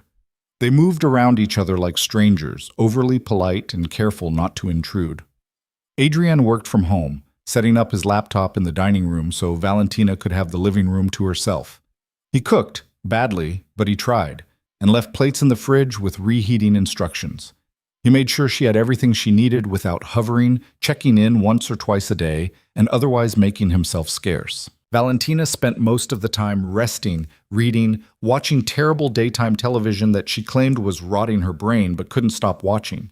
She was restless with the inactivity, clearly struggling with being forced to slow down after months of constant motion.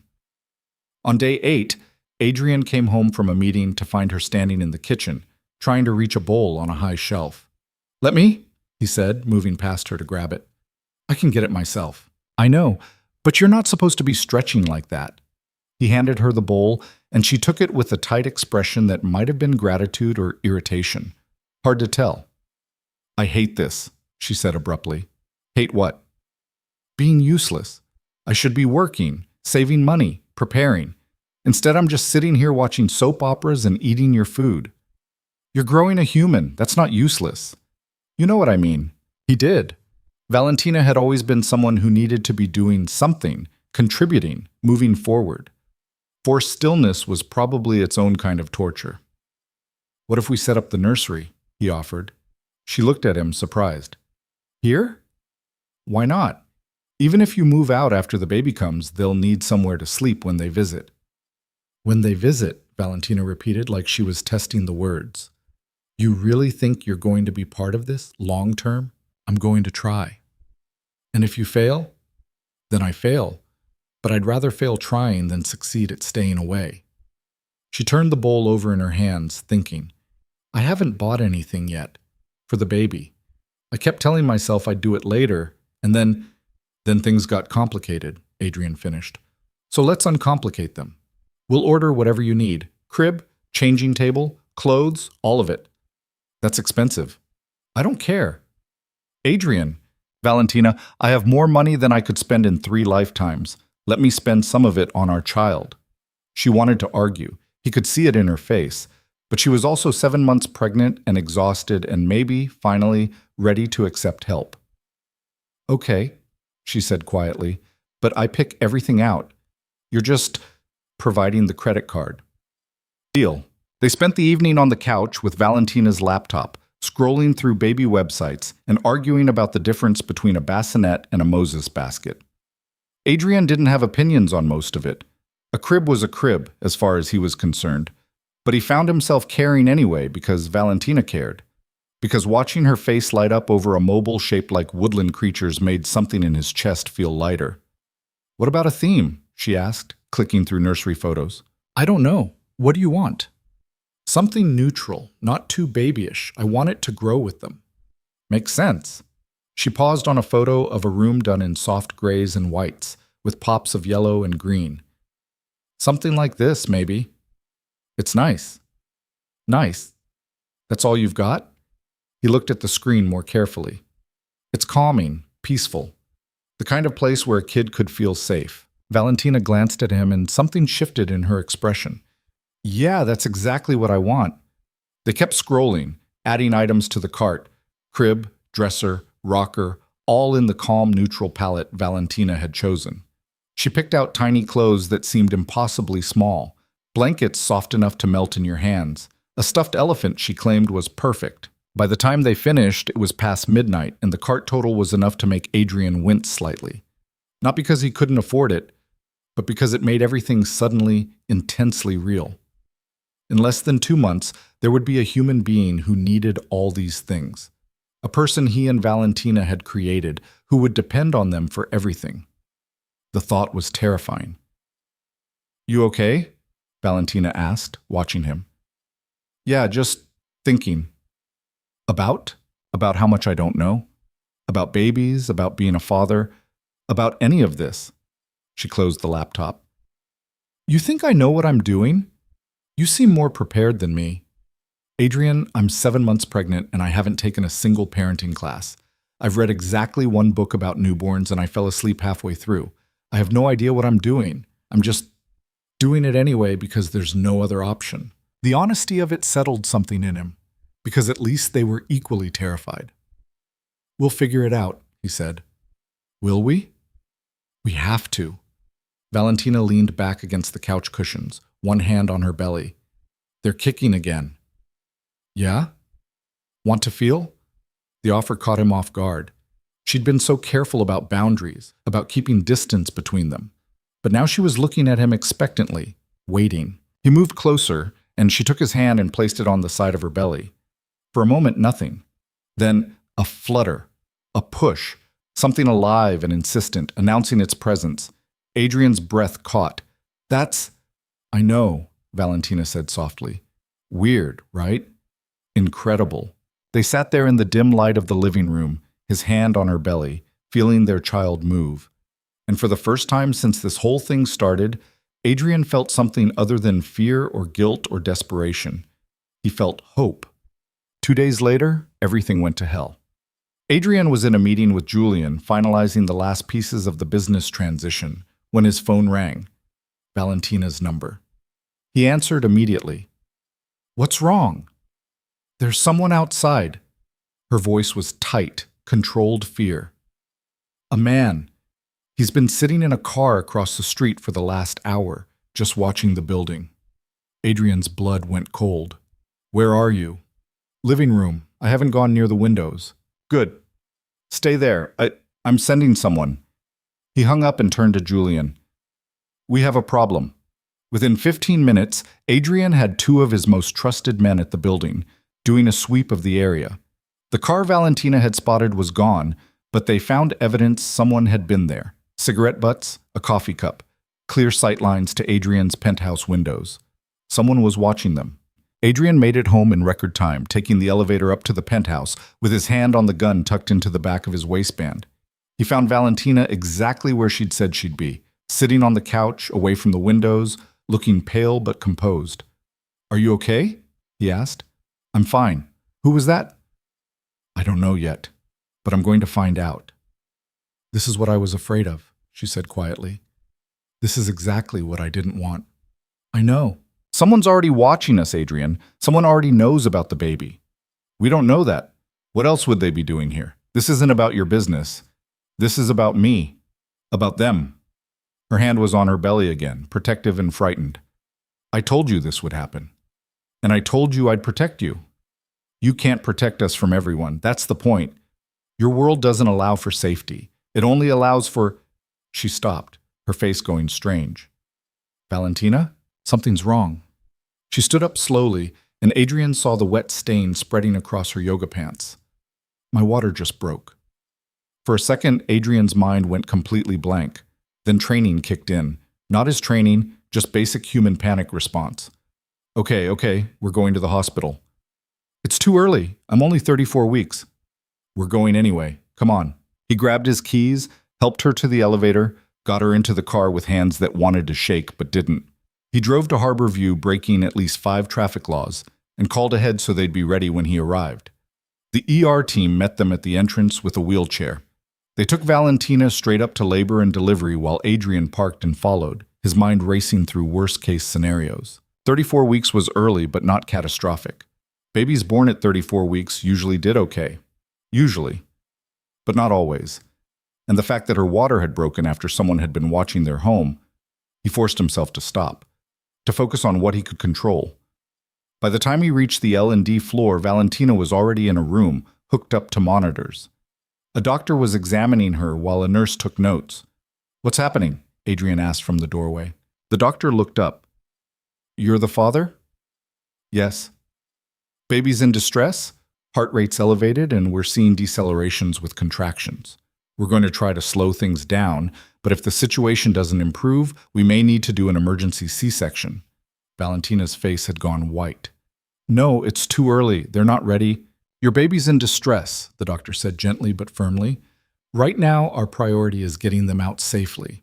The NICU is ready if we need it, but we're hoping to avoid that.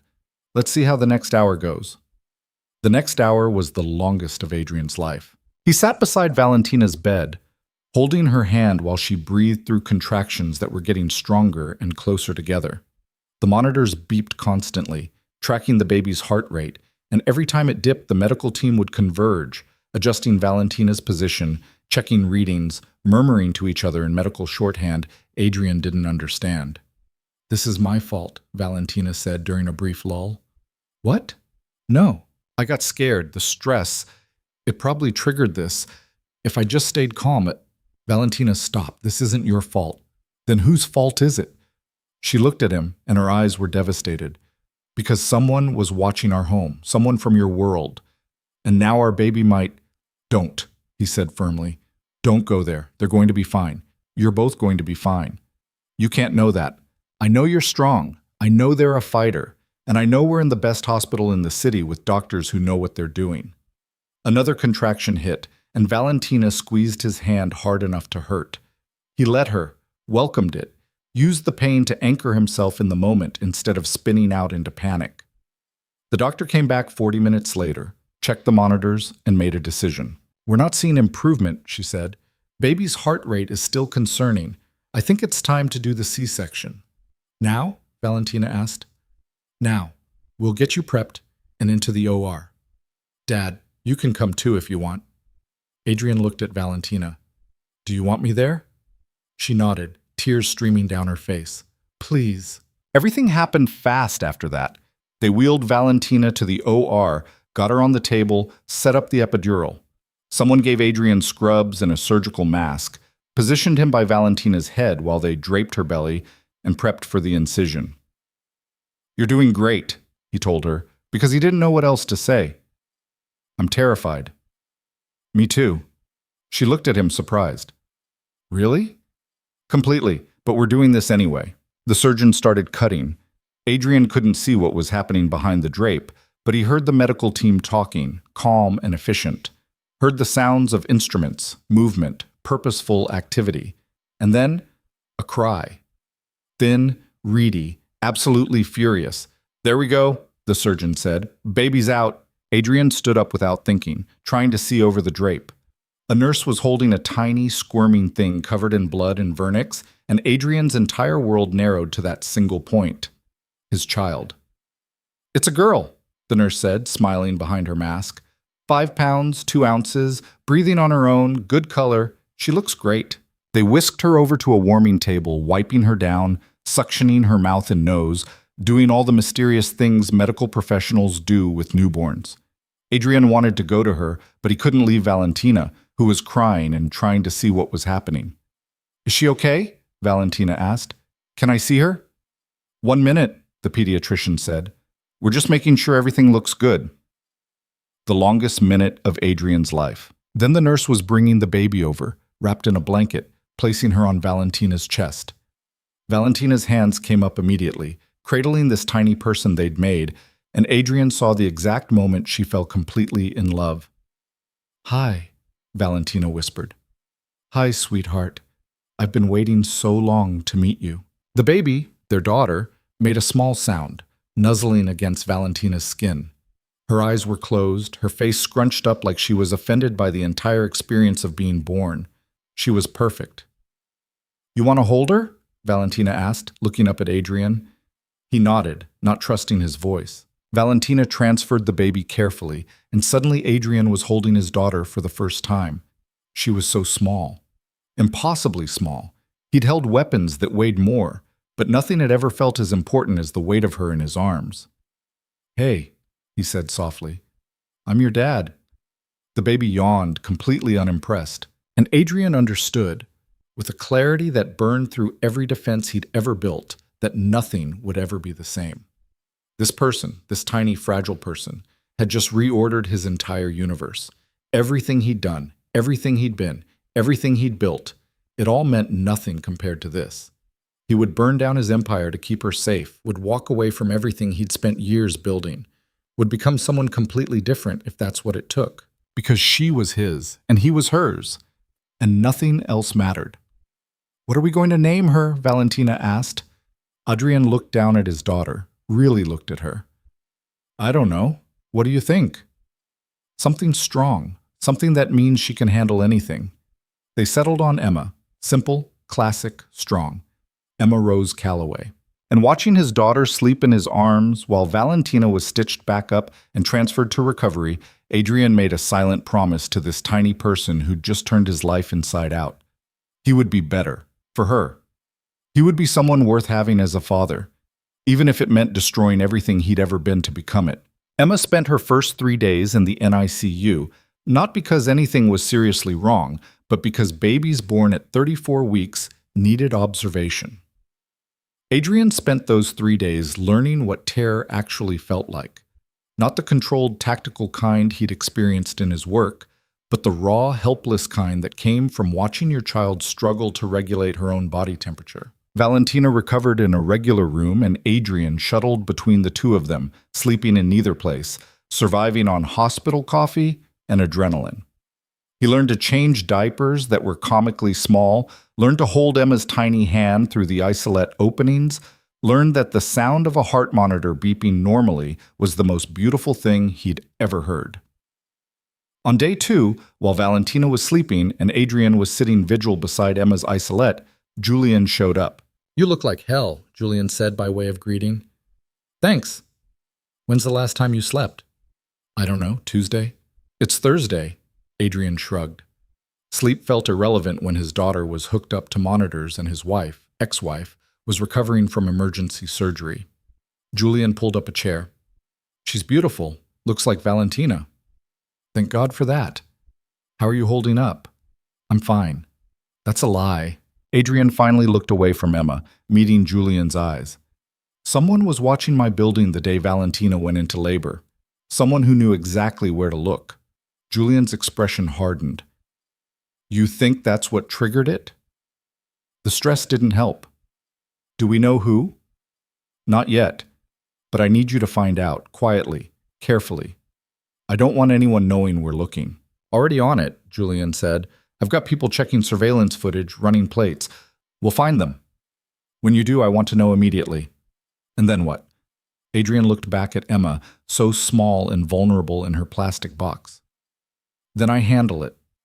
Adrian, I know what I said about stepping back. I know I'm trying to change, but someone threatened my family, Julian. Someone made my wife go into early labor because they were trying to send me a message. That doesn't get ignored. It also doesn't get handled with your usual methods, not if you actually want Valentina to let you stick around." Adrian knew Julian was right, knew that the old him would have already tracked down whoever was watching and made an example of them. But the old him didn't have a 3-day-old daughter who needed him to be better than his worst instincts. "Find out who it was," Adrian said quietly. "Then we'll decide how to handle it." Julian nodded and stood to leave, but paused at the door. "You're really doing this, aren't you? The whole father thing." "I'm trying." "It looks good on you. Terrifying, but good." After Julian left, Adrian sat there watching Emma sleep and tried to figure out how to be both the man who could protect his family and the man who deserved to be part of it. They released Valentina on day 4 and Emma on day 5. The pediatrician gave them a long list of instructions, feeding schedules, warning signs to watch for, when to call the doctor. Adrian took notes on his phone while Valentina held Emma, looking overwhelmed. "You ready for this?" the nurse asked cheerfully as she wheeled Valentina toward the hospital exit. "No," Valentina said honestly. "Nobody is. You'll figure it out." They loaded Emma into the car seat, a process that took 15 minutes because neither of them could figure out the straps, and Adrian drove home at approximately 15 miles per hour, hyper-aware of every bump in the road. "You can go faster than this," Valentina said. "I'm being careful. At this rate, she'll be in college by the time we get home." But he didn't speed up. Couldn't make himself. The most precious thing in his world was strapped into the back seat, and he'd be damned if he was taking chances. When they got to the penthouse, the reality of having a newborn hit them both immediately. Emma needed to eat every 2 to 3 hours. She needed diaper changes constantly. She cried for reasons neither of them could identify. The nursery Adrian had set up was beautiful, but felt completely inadequate for the actual work of keeping a tiny human alive. The first night was chaos. Emma woke up crying at midnight, 2:30, 4:15, and 6. Valentina was still recovering from surgery and couldn't lift anything heavier than the baby. Adrian tried to help but felt utterly useless. He couldn't breastfeed, didn't have the right instincts for soothing, kept doing everything slightly wrong. By morning, they were both exhausted and Emma was still crying. "I don't know what she wants," Valentina said, tears streaming down her face as she tried to get Emma to latch. "I'm feeding her, I changed her, I'm holding her, why won't she stop crying?" "Maybe she's tired?" "She's a baby. She sleeps 20 hours a day. How can she be tired?" "I don't know. I'm just guessing." Valentina looked at him, and he saw the panic there. "What if I'm bad at this? What if I can't figure out what she needs?" "You're not bad at this. We've had her for 12 hours.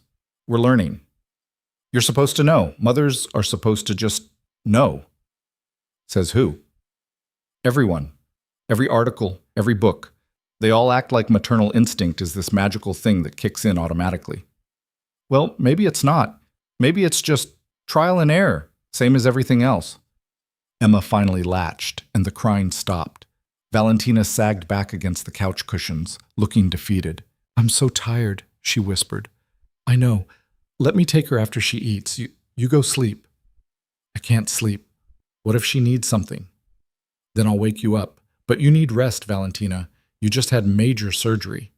She looked like she wanted to argue but was too exhausted to manage it. "Okay, just for an hour." She ended up sleeping for 3, and Adrian spent that time walking the apartment with Emma, who seemed to find the motion soothing. He talked to her in low tones, telling her about the city outside the windows, about her mother, about all the ways he was going to try not to screw this up. "I don't know what I'm doing," he admitted to his daughter. "I never thought I'd be a father, never planned for it, never wanted it, but here you are, and I can't imagine—" His voice caught. "I can't imagine my life without you in it." Emma made a small sound, her tiny hand gripping his finger. "Your mom's incredible," he continued. "Strongest person I know. She left me because I couldn't figure out how to let her in, couldn't figure out that love isn't weakness. But I'm learning, slowly, and I'm going to keep learning because you deserve better than the man I was." Emma yawned, unimpressed by his emotional revelation. "Yeah, I know. You just want milk and clean diapers. Fair enough." When Valentina woke up, she found them in the nursery. Emma asleep in Adrian's arms, him sitting in the rocking chair they'd bought, staring at their daughter like he was trying to memorize her face. "How long has she been out?" Valentina asked softly. "About 45 minutes. You should put her down." "I know, He looked up at Valentina. "I don't want to." Something shifted in Valentina's expression, not quite softening, but close. "Yeah, I get that." The first week was a blur of feeding schedules, diaper changes, and sleep deprivation so profound it felt like a physical presence in the apartment. Adrian learned to function on 2-hour stretches of sleep, learned which cry meant hungry versus tired versus just pissed off at the world. He learned that babies were simultaneously tougher and more fragile than he'd imagined. And he learned that Valentina was struggling. She didn't say it directly, but he could see it in the way she moved, careful, pained, favoring her left side where the incision was. Could see it in the way she'd disappear into the bathroom for long stretches and come out with red-rimmed eyes. Could see it in the tremor in her hands when Emma cried and she couldn't figure out why. On day 8, Adrian came into the nursery at 3 in the morning to find Valentina sitting on the floor, crying while Emma screamed in her bassinet. "Hey," he said, crouching beside her. "What's wrong?" "I can't do this." "Can't do what?" "Any of it. I can't get her to stop crying. I can't heal fast enough. I can't—" She pressed her hands to her face. "I'm failing at the one thing I'm supposed to be able to do." "You're not failing. You're recovering from surgery and dealing with a newborn. That's not failing. That's just hard." "It shouldn't be this hard." Adrian picked up Emma, who immediately quieted slightly at the change in position. "Why not? Who said this was supposed to be easy?" "Everyone acts like it is. Like you just have this baby and everything's beautiful and natural and—" "Everyone lies," Adrian said flatly. This is hard. It's supposed to be hard. We're keeping a human alive with basically no training and no sleep. Of course it's hard. Valentina looked up at him, and he saw something crack in her facade. I'm scared I'm going to mess her up, that I'm going to do something wrong and she'll... You won't. You don't know that. I know you love her. I know you're trying. That's more than a lot of kids get. He sat down on the floor beside Valentina, Emma still in his arms. They sat there in the dim glow of the nightlight, both exhausted, both terrified, both desperately trying to figure out how to be parents. I think we need help, Valentina said quietly.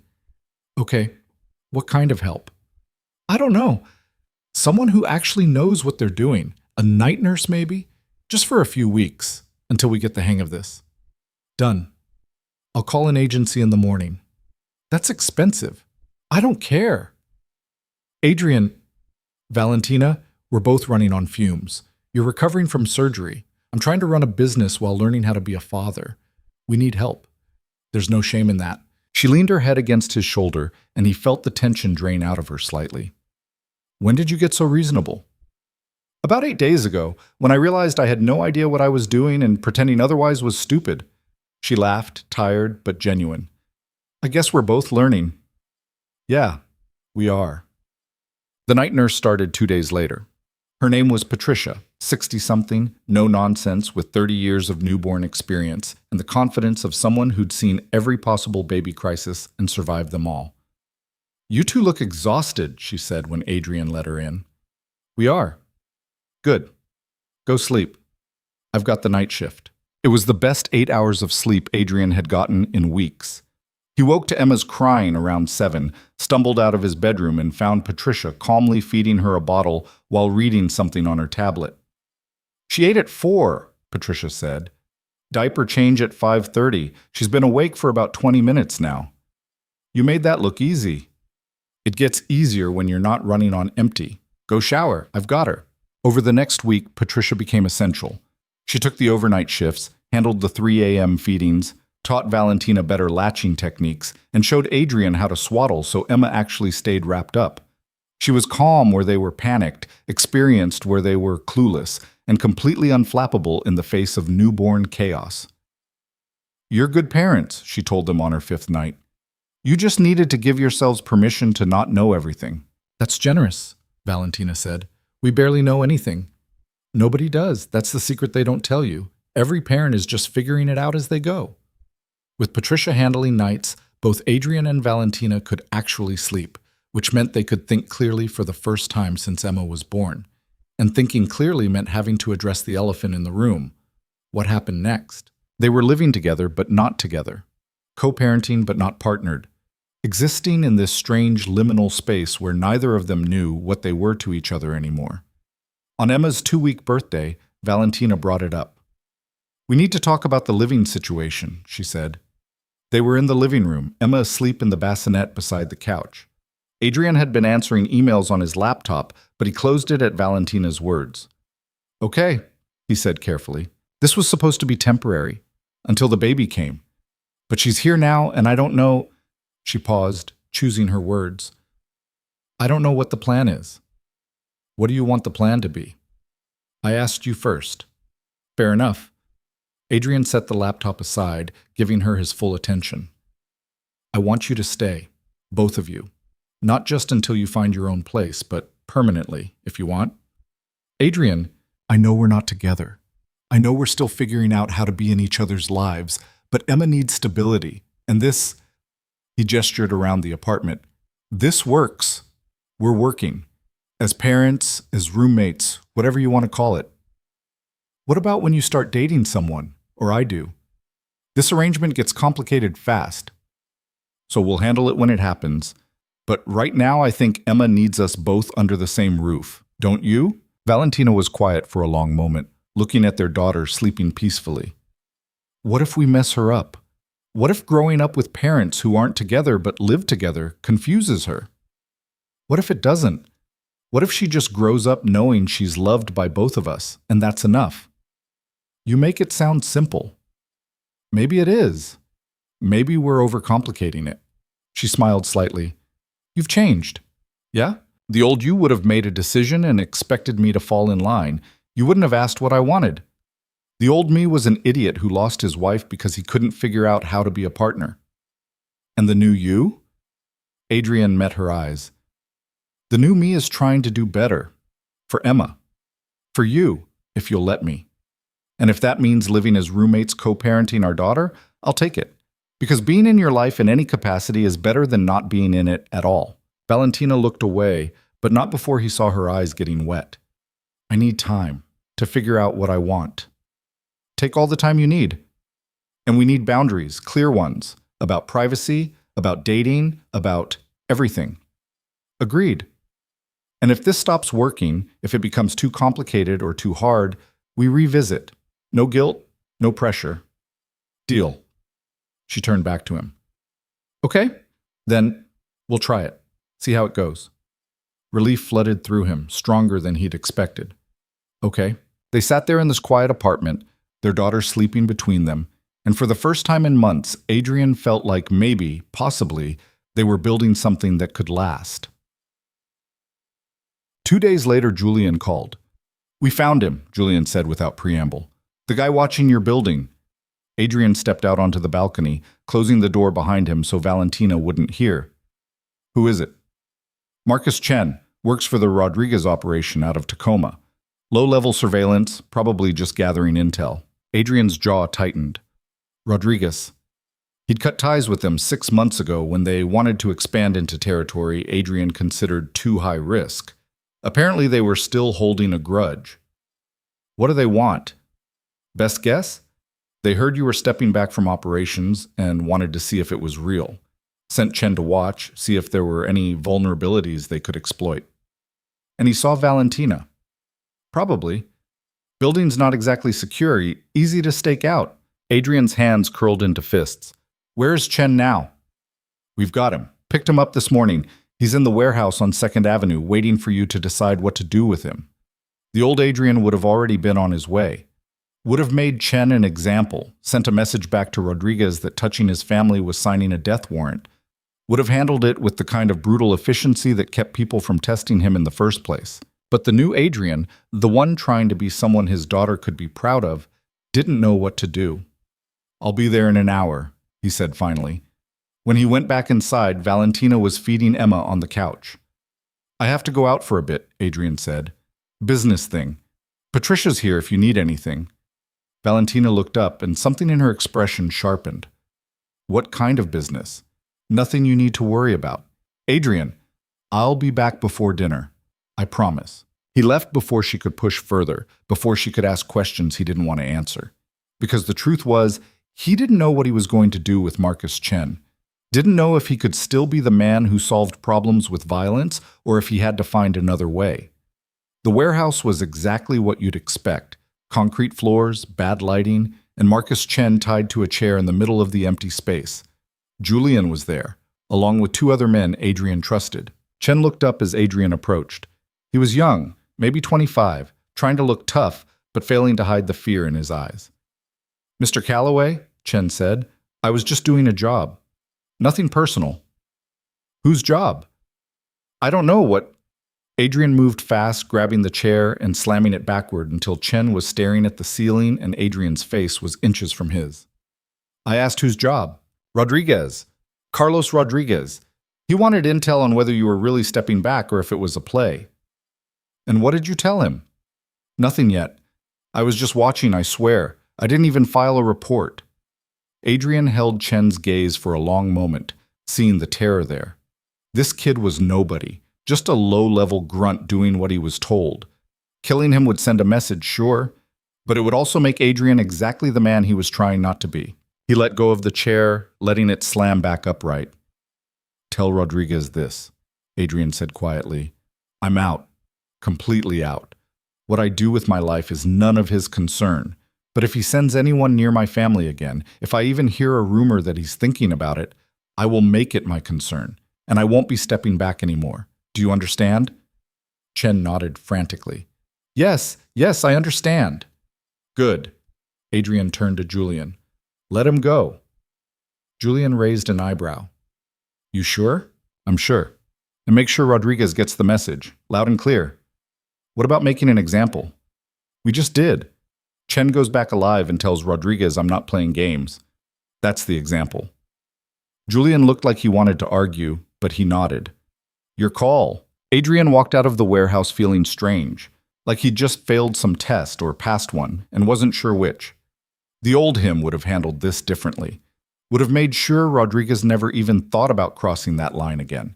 But the old him also would have lost Valentina permanently, would have raised Emma in a world of constant violence and fear. This way, this path, was harder. Required trusting that showing restraint wasn't the same as showing weakness. Required believing that he could protect his family without becoming the monster Valentina was afraid of. He didn't know if it would work, but he had to try. When he got home, Valentina was waiting in the living room, Emma in her arms. Everything okay? She asked carefully. Yeah, it's handled. What was it? Adrian hesitated, then decided honesty was the only option. Someone from my old world trying to see if I was really stepping back. I made it clear I am, and that my family is off limits. Did you hurt them? No, I let them go with a message. Valentina studied his face. That's not how you would have handled it before. No, it's not. What changed? He looked at Emma, then back at Valentina. I did. Or I'm trying to, because that world, that version of me, it doesn't work anymore. Not if I want to be part of your lives. Valentina was quiet for a moment. Then she said, I'm proud of you. The words hit harder than any punch he'd ever taken. Yeah? Yeah. That couldn't have been easy. It wasn't. I'm not sure I made the right call. You made the call that lets you sleep at night with your daughter in the next room. That's the right call. He sat down beside her on the couch, and they stayed there in the quiet apartment, watching Emma sleep. And Adrian felt something he hadn't felt in years. He felt like maybe he was finally becoming someone worth being. 3 months passed in a blur of midnight feedings, first smiles, and the strange new rhythm of shared parenthood. Emma grew from a fragile 5-pound newborn into a surprisingly sturdy baby who had opinions about everything: her schedule, her blankets, the exact angle at which she wanted to be held. She looked more like Valentina every day, which Adrian considered a small mercy. The arrangement worked better than either of them expected. Valentina took the guest room permanently, and they divided parenting duties with the kind of careful negotiation usually reserved for corporate mergers. Adrian handled mornings so Valentina could sleep in. Valentina took evenings so he could finish work. They traded off nights, learned each other's rhythms, figured out how to exist in the same space without stepping on each other's boundaries. It wasn't a marriage, but it wasn't nothing either. You're good at this, Patricia said one evening before she left. Her overnight services were no longer needed, but she still stopped by twice a week to check on them. At what? Adrian asked, holding Emma while she gummed his finger. Being a father. I've worked with a lot of new parents. Most of them take 6 months to look as comfortable as you do now. I don't feel comfortable. I feel like I'm making it up as I go. Patricia laughed. That's parenthood, but you're making it up well. She gathered her bag, then paused. Can I give you some unsolicited advice? Sure. Don't wait too long. For what? To tell Valentina how you feel. I've watched you two for 3 months now, the way you look at her when she's not paying attention, the way she relaxes when you're around. You're not just co-parenting, you're rebuilding something, but neither of you will say it. It's complicated. Love usually is, but complicated doesn't mean impossible. She patted his shoulder. Just think about it. After she left, Adrian stood in the nursery holding Emma, thinking about Patricia's words. The truth was, he had been falling back in love with Valentina, or maybe he'd never stopped, just learned to hide it better. But saying something felt like risking the fragile peace they'd built. If she didn't feel the same way, if she still saw him as just Emma's father and nothing more, it would shatter everything. So he kept quiet, kept the feelings locked down where they couldn't do damage. But keeping quiet got harder every day. The first real test came in April, when Julian called with news that couldn't wait. Rodriguez made a move, Julian said over the phone. Not against you, against the Taipei operation. He's trying to absorb their territory while you're out. Adrian stepped out onto the balcony, keeping his voice low. That's not my problem anymore. It will be if he succeeds. He'll control half the city, and he's already shown he's willing to watch your building. You think he's going to leave you alone if he gets that powerful? What do you want me to do about it? Come back, just for this.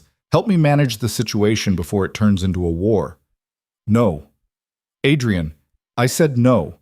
I'm out, Julian, all the way out. Whatever Rodriguez does, you handle it. There was a long silence on the other end. Then Julian said quietly, I can't handle this alone. Not something this big. I need you. Adrian closed his eyes, feeling the pull of old loyalties, old responsibilities. He'd built that empire with Julian, had spent 15 years making sure it ran smoothly, that people were protected, that the balance held. Walking away completely meant trusting Julian to handle things he'd never handled alone.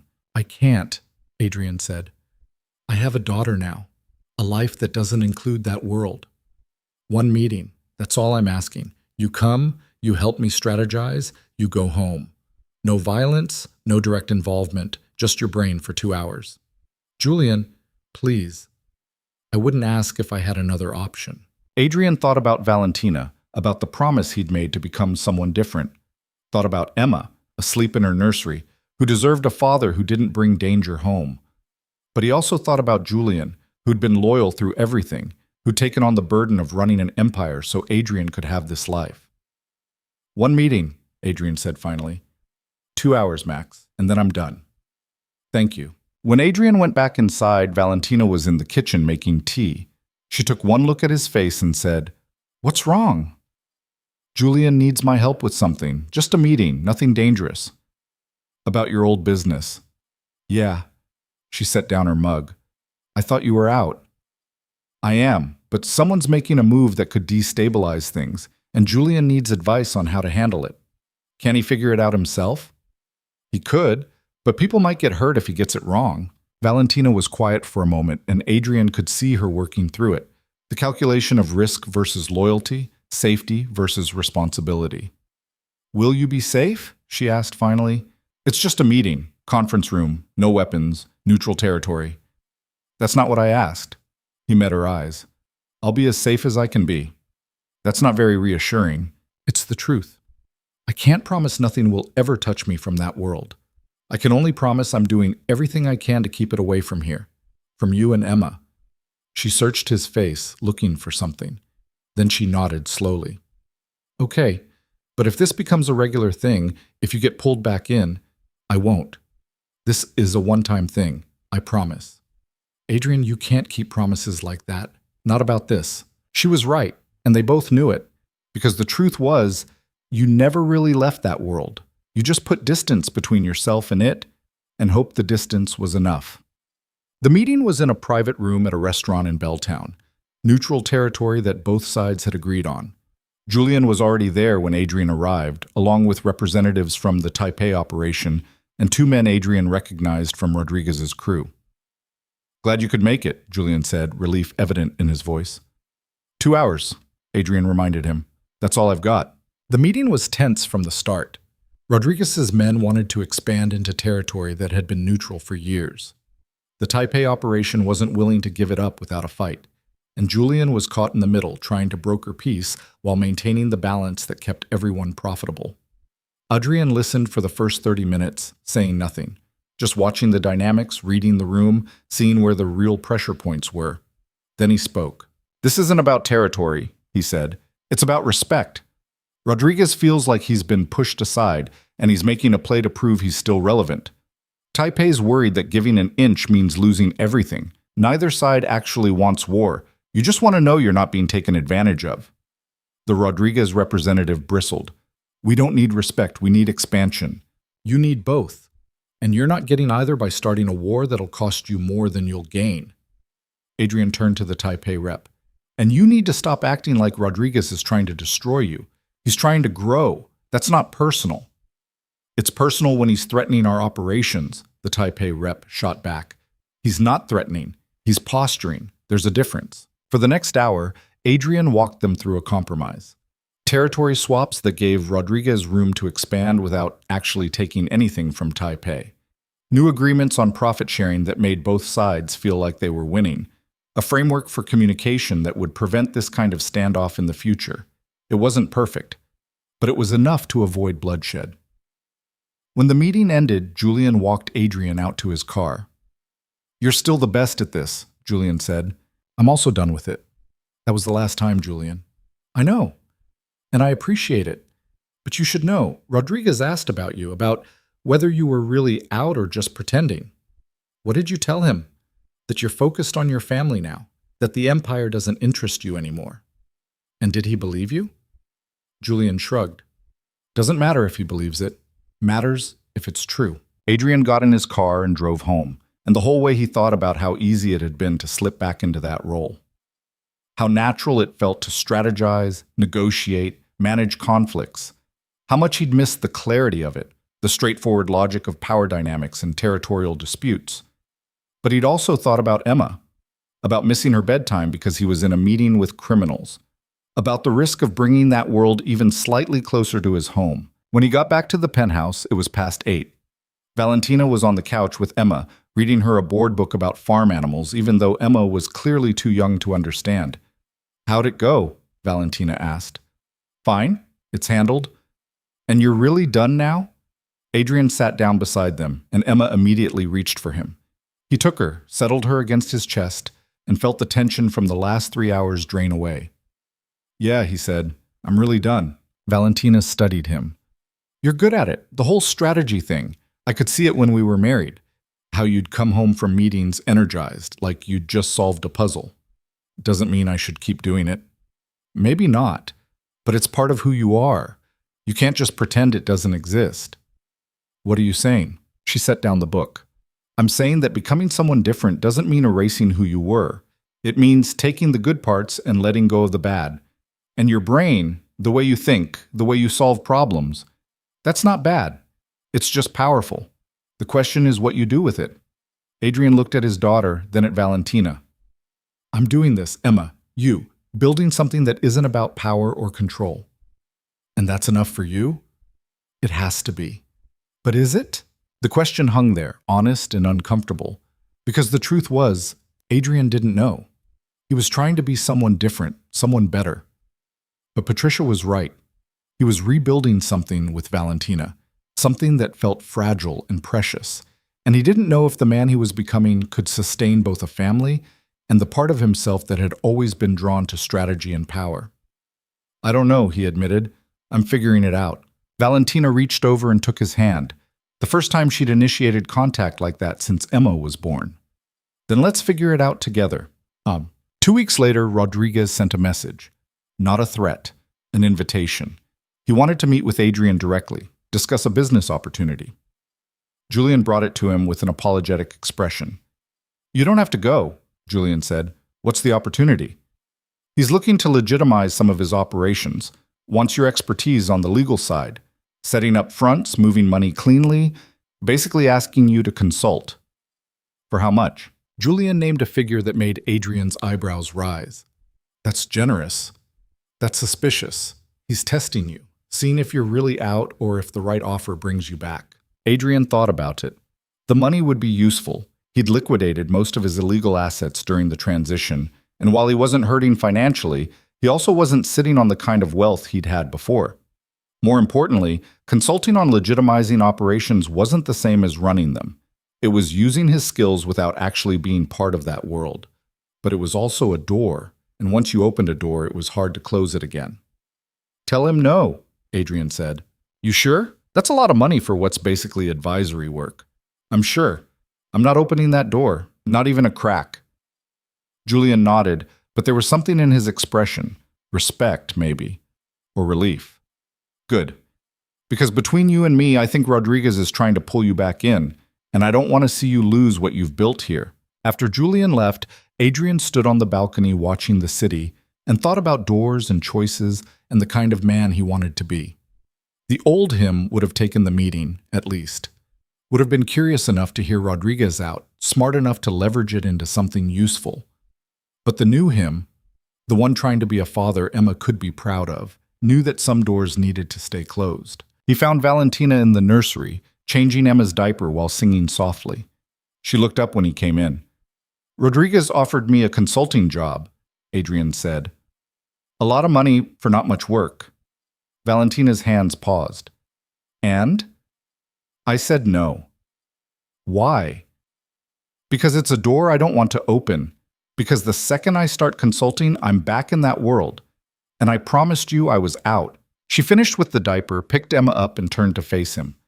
I never asked you to give up everything you're good at. Just the parts that put us in danger. They're connected. I can't have one without the other. Are you sure about that, or are you just assuming? What do you mean? Valentina moved to the rocking chair, settling Emma against her shoulder. You're brilliant at strategy, Adrian, at seeing patterns, solving problems, building systems. That skill doesn't have to be used for crime. It could be used for legitimate businesses, for helping people, for anything, really. You think I should have taken the job? No. I think you should figure out what you actually want to do. Because right now, you're defining yourself by what you're not. Not a crime boss, not dangerous, not the man you used to be.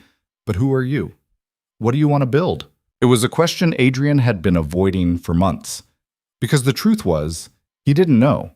He'd spent so long being one thing that becoming another thing felt impossible.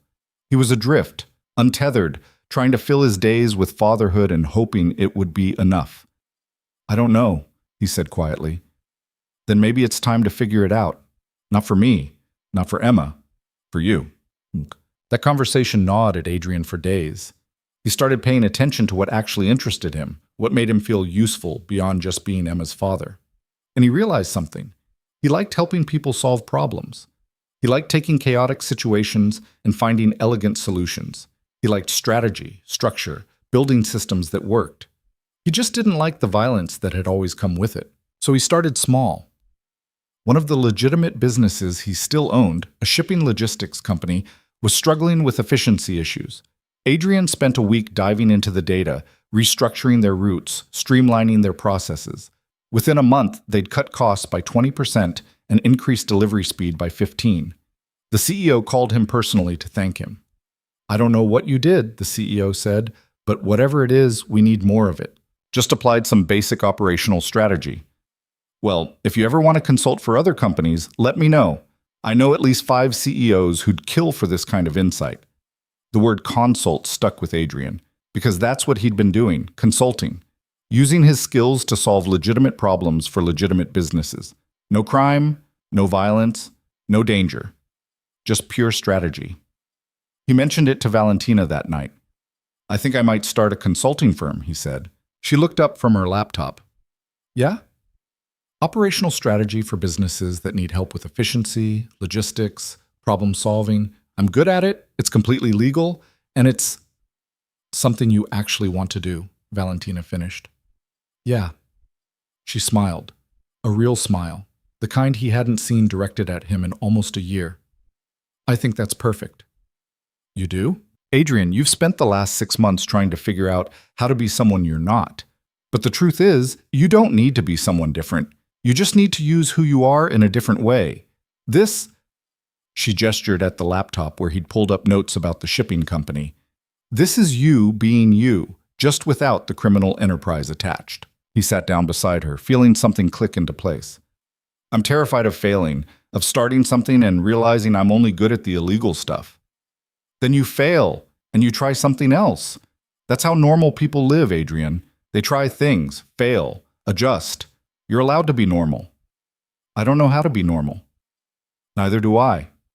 But we're learning together, remember? Over the next 2 months, Adrian built the consulting firm from the ground up.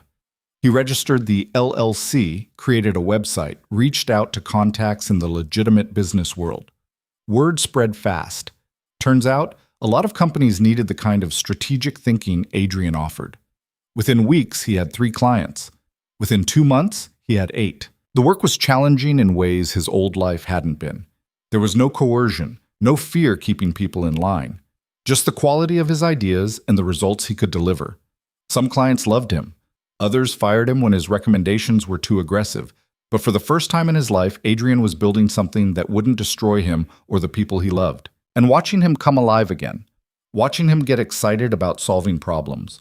Watching him talk through strategy with the same intensity he used to reserve for criminal enterprise, Valentina felt something shift in her chest. She'd been so focused on protecting herself and Emma from who Adrian had been that she'd almost missed who he was becoming. What? Emma's first birthday came in May. and they threw a small party at the penthouse. Just Patricia, Julian, and a few friends Valentina had made at the new mothers group she'd joined. Emma wore a ridiculous party hat and demolished a cupcake with single-minded determination, getting frosting in her hair and all over her face. Adrian took approximately 300 photos. After everyone left and Emma was down for the night, Adrian and Valentina cleaned up the party debris together. "I can't believe she's already won," Valentina said, wiping frosting off the high chair. "Time's weird with kids. Feels like yesterday and forever ago all at once." "Yeah." They worked in comfortable silence for a while, then Valentina said, "I've been thinking about something." "Okay, about us. About this." She gestured around the apartment. "We've been living together for almost 6 months now, co-parenting, being roommates, whatever we're calling it, and it works. It works really well." "It does. But I don't want to be roommates anymore." Adrian's heart stopped. "What do you mean?" Valentina set down the rag she'd been using and turned to face him. "I mean, I've been watching you for 6 months. Watching you become this person who gets up at 3 a.m. to soothe Emma, who turns down lucrative illegal work because you promise to be different, who builds a legitimate business from scratch because you want to be someone your daughter can be proud of. And I've been so careful not to let myself feel anything because I was terrified of getting hurt again. Valentina, but I can't help it. I'm in love with you. Not the man you were, but the man you're becoming. And I don't want to live in separate rooms anymore, pretending we're just co-parents. I want—" Adrian kissed her. He'd spent 6 months keeping his distance, respecting boundaries, being patient. But hearing her say she loved him, that she saw who he was trying to be and loved him anyway, shattered every wall he'd been maintaining. When they finally broke apart, Valentina was crying. "I love you too," Adrian said. "I never stopped. I just didn't think I deserved—" "You deserve to be happy. We both do." She pressed her forehead against his. "But I need you to understand something. This isn't me forgiving everything that happened before. This is me choosing to move forward with who we are now. And if you ever go back to being that closed-off person who won't let me in, I won't. You can't promise that." "You're right. I can't. But I can promise I'll try. Every day I'll try to be someone worthy of you and Emma. And when I fail, because I will fail, I'll own it and do better." She kissed him again, softer this time. "That's all I'm asking." They didn't rush into anything. Valentina moved into Adrian's room gradually, one drawer at a time, until eventually the guest room became a playroom for Emma. They went to couples therapy, Valentina's idea, to work through the damage from their first marriage and build healthier patterns for their second chance. Because that's what it was, a second chance. Not a do-over, but an opportunity to build something new on the foundation of everything they'd learned. 6 months after Emma's first birthday, they got married again. Not in a lawyer's office with cold signatures and colder silences, but on the beach at sunset with Emma toddling between them in a tiny white dress. It was small, intimate, just the people who mattered. Julian was Adrian's best man. Patricia cried through the entire ceremony. Adrian's vows were simple. "I promise to show up, to let you in, even when it's hard, to be a partner, not a protector, to build a life with you instead of around you, and to love our daughter with everything I have, every day, for the rest of my life." Valentina's were equally straightforward. "I promise to trust you, to believe in who you're becoming, not just who you were, to be patient when you mess up, and to call you on it when patience isn't what you need, and to love you, all of you, even the parts that scare me." They kissed while Emma shrieked happily and threw flower petals at the waves. Mafia.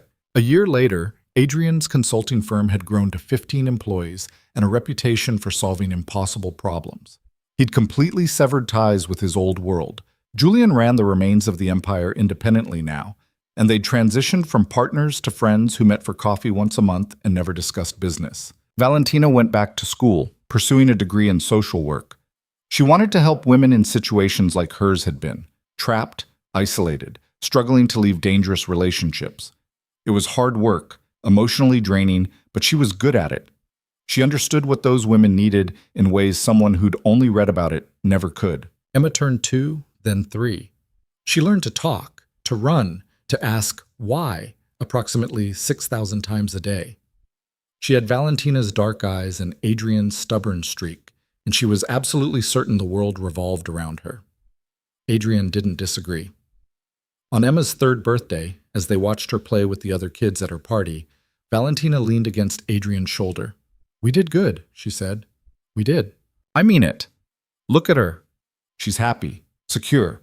She doesn't know anything about your old life, about the violence, about any of it. She just knows she's loved. That's all that matters." Valentina turned to look at him.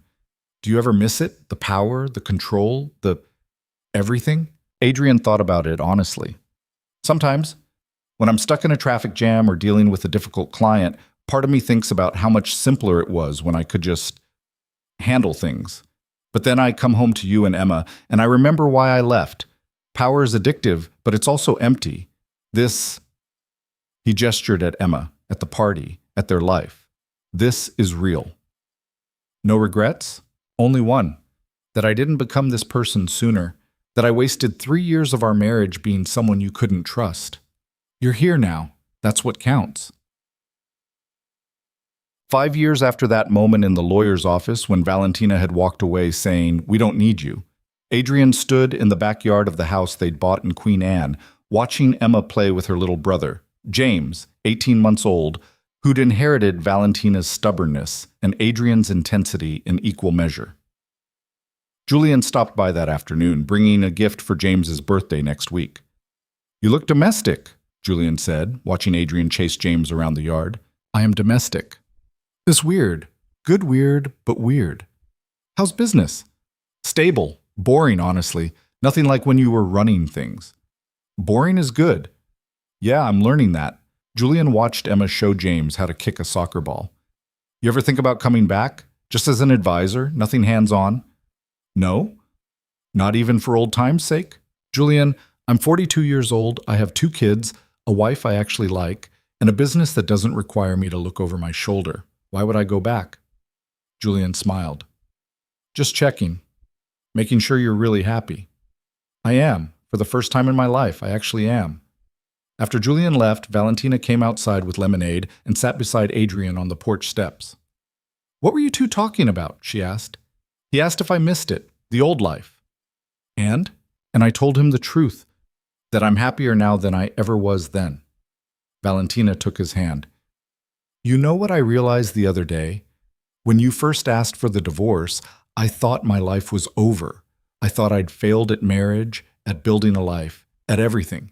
But really, it was just the beginning, of us actually finding each other, of you becoming someone who could be a real partner. I'm sorry it took losing you to figure it out. I'm not. Because we needed that. We needed to fall apart so we could rebuild it right." Emma ran over, grass-stained and breathless. "Daddy, James won't share the ball."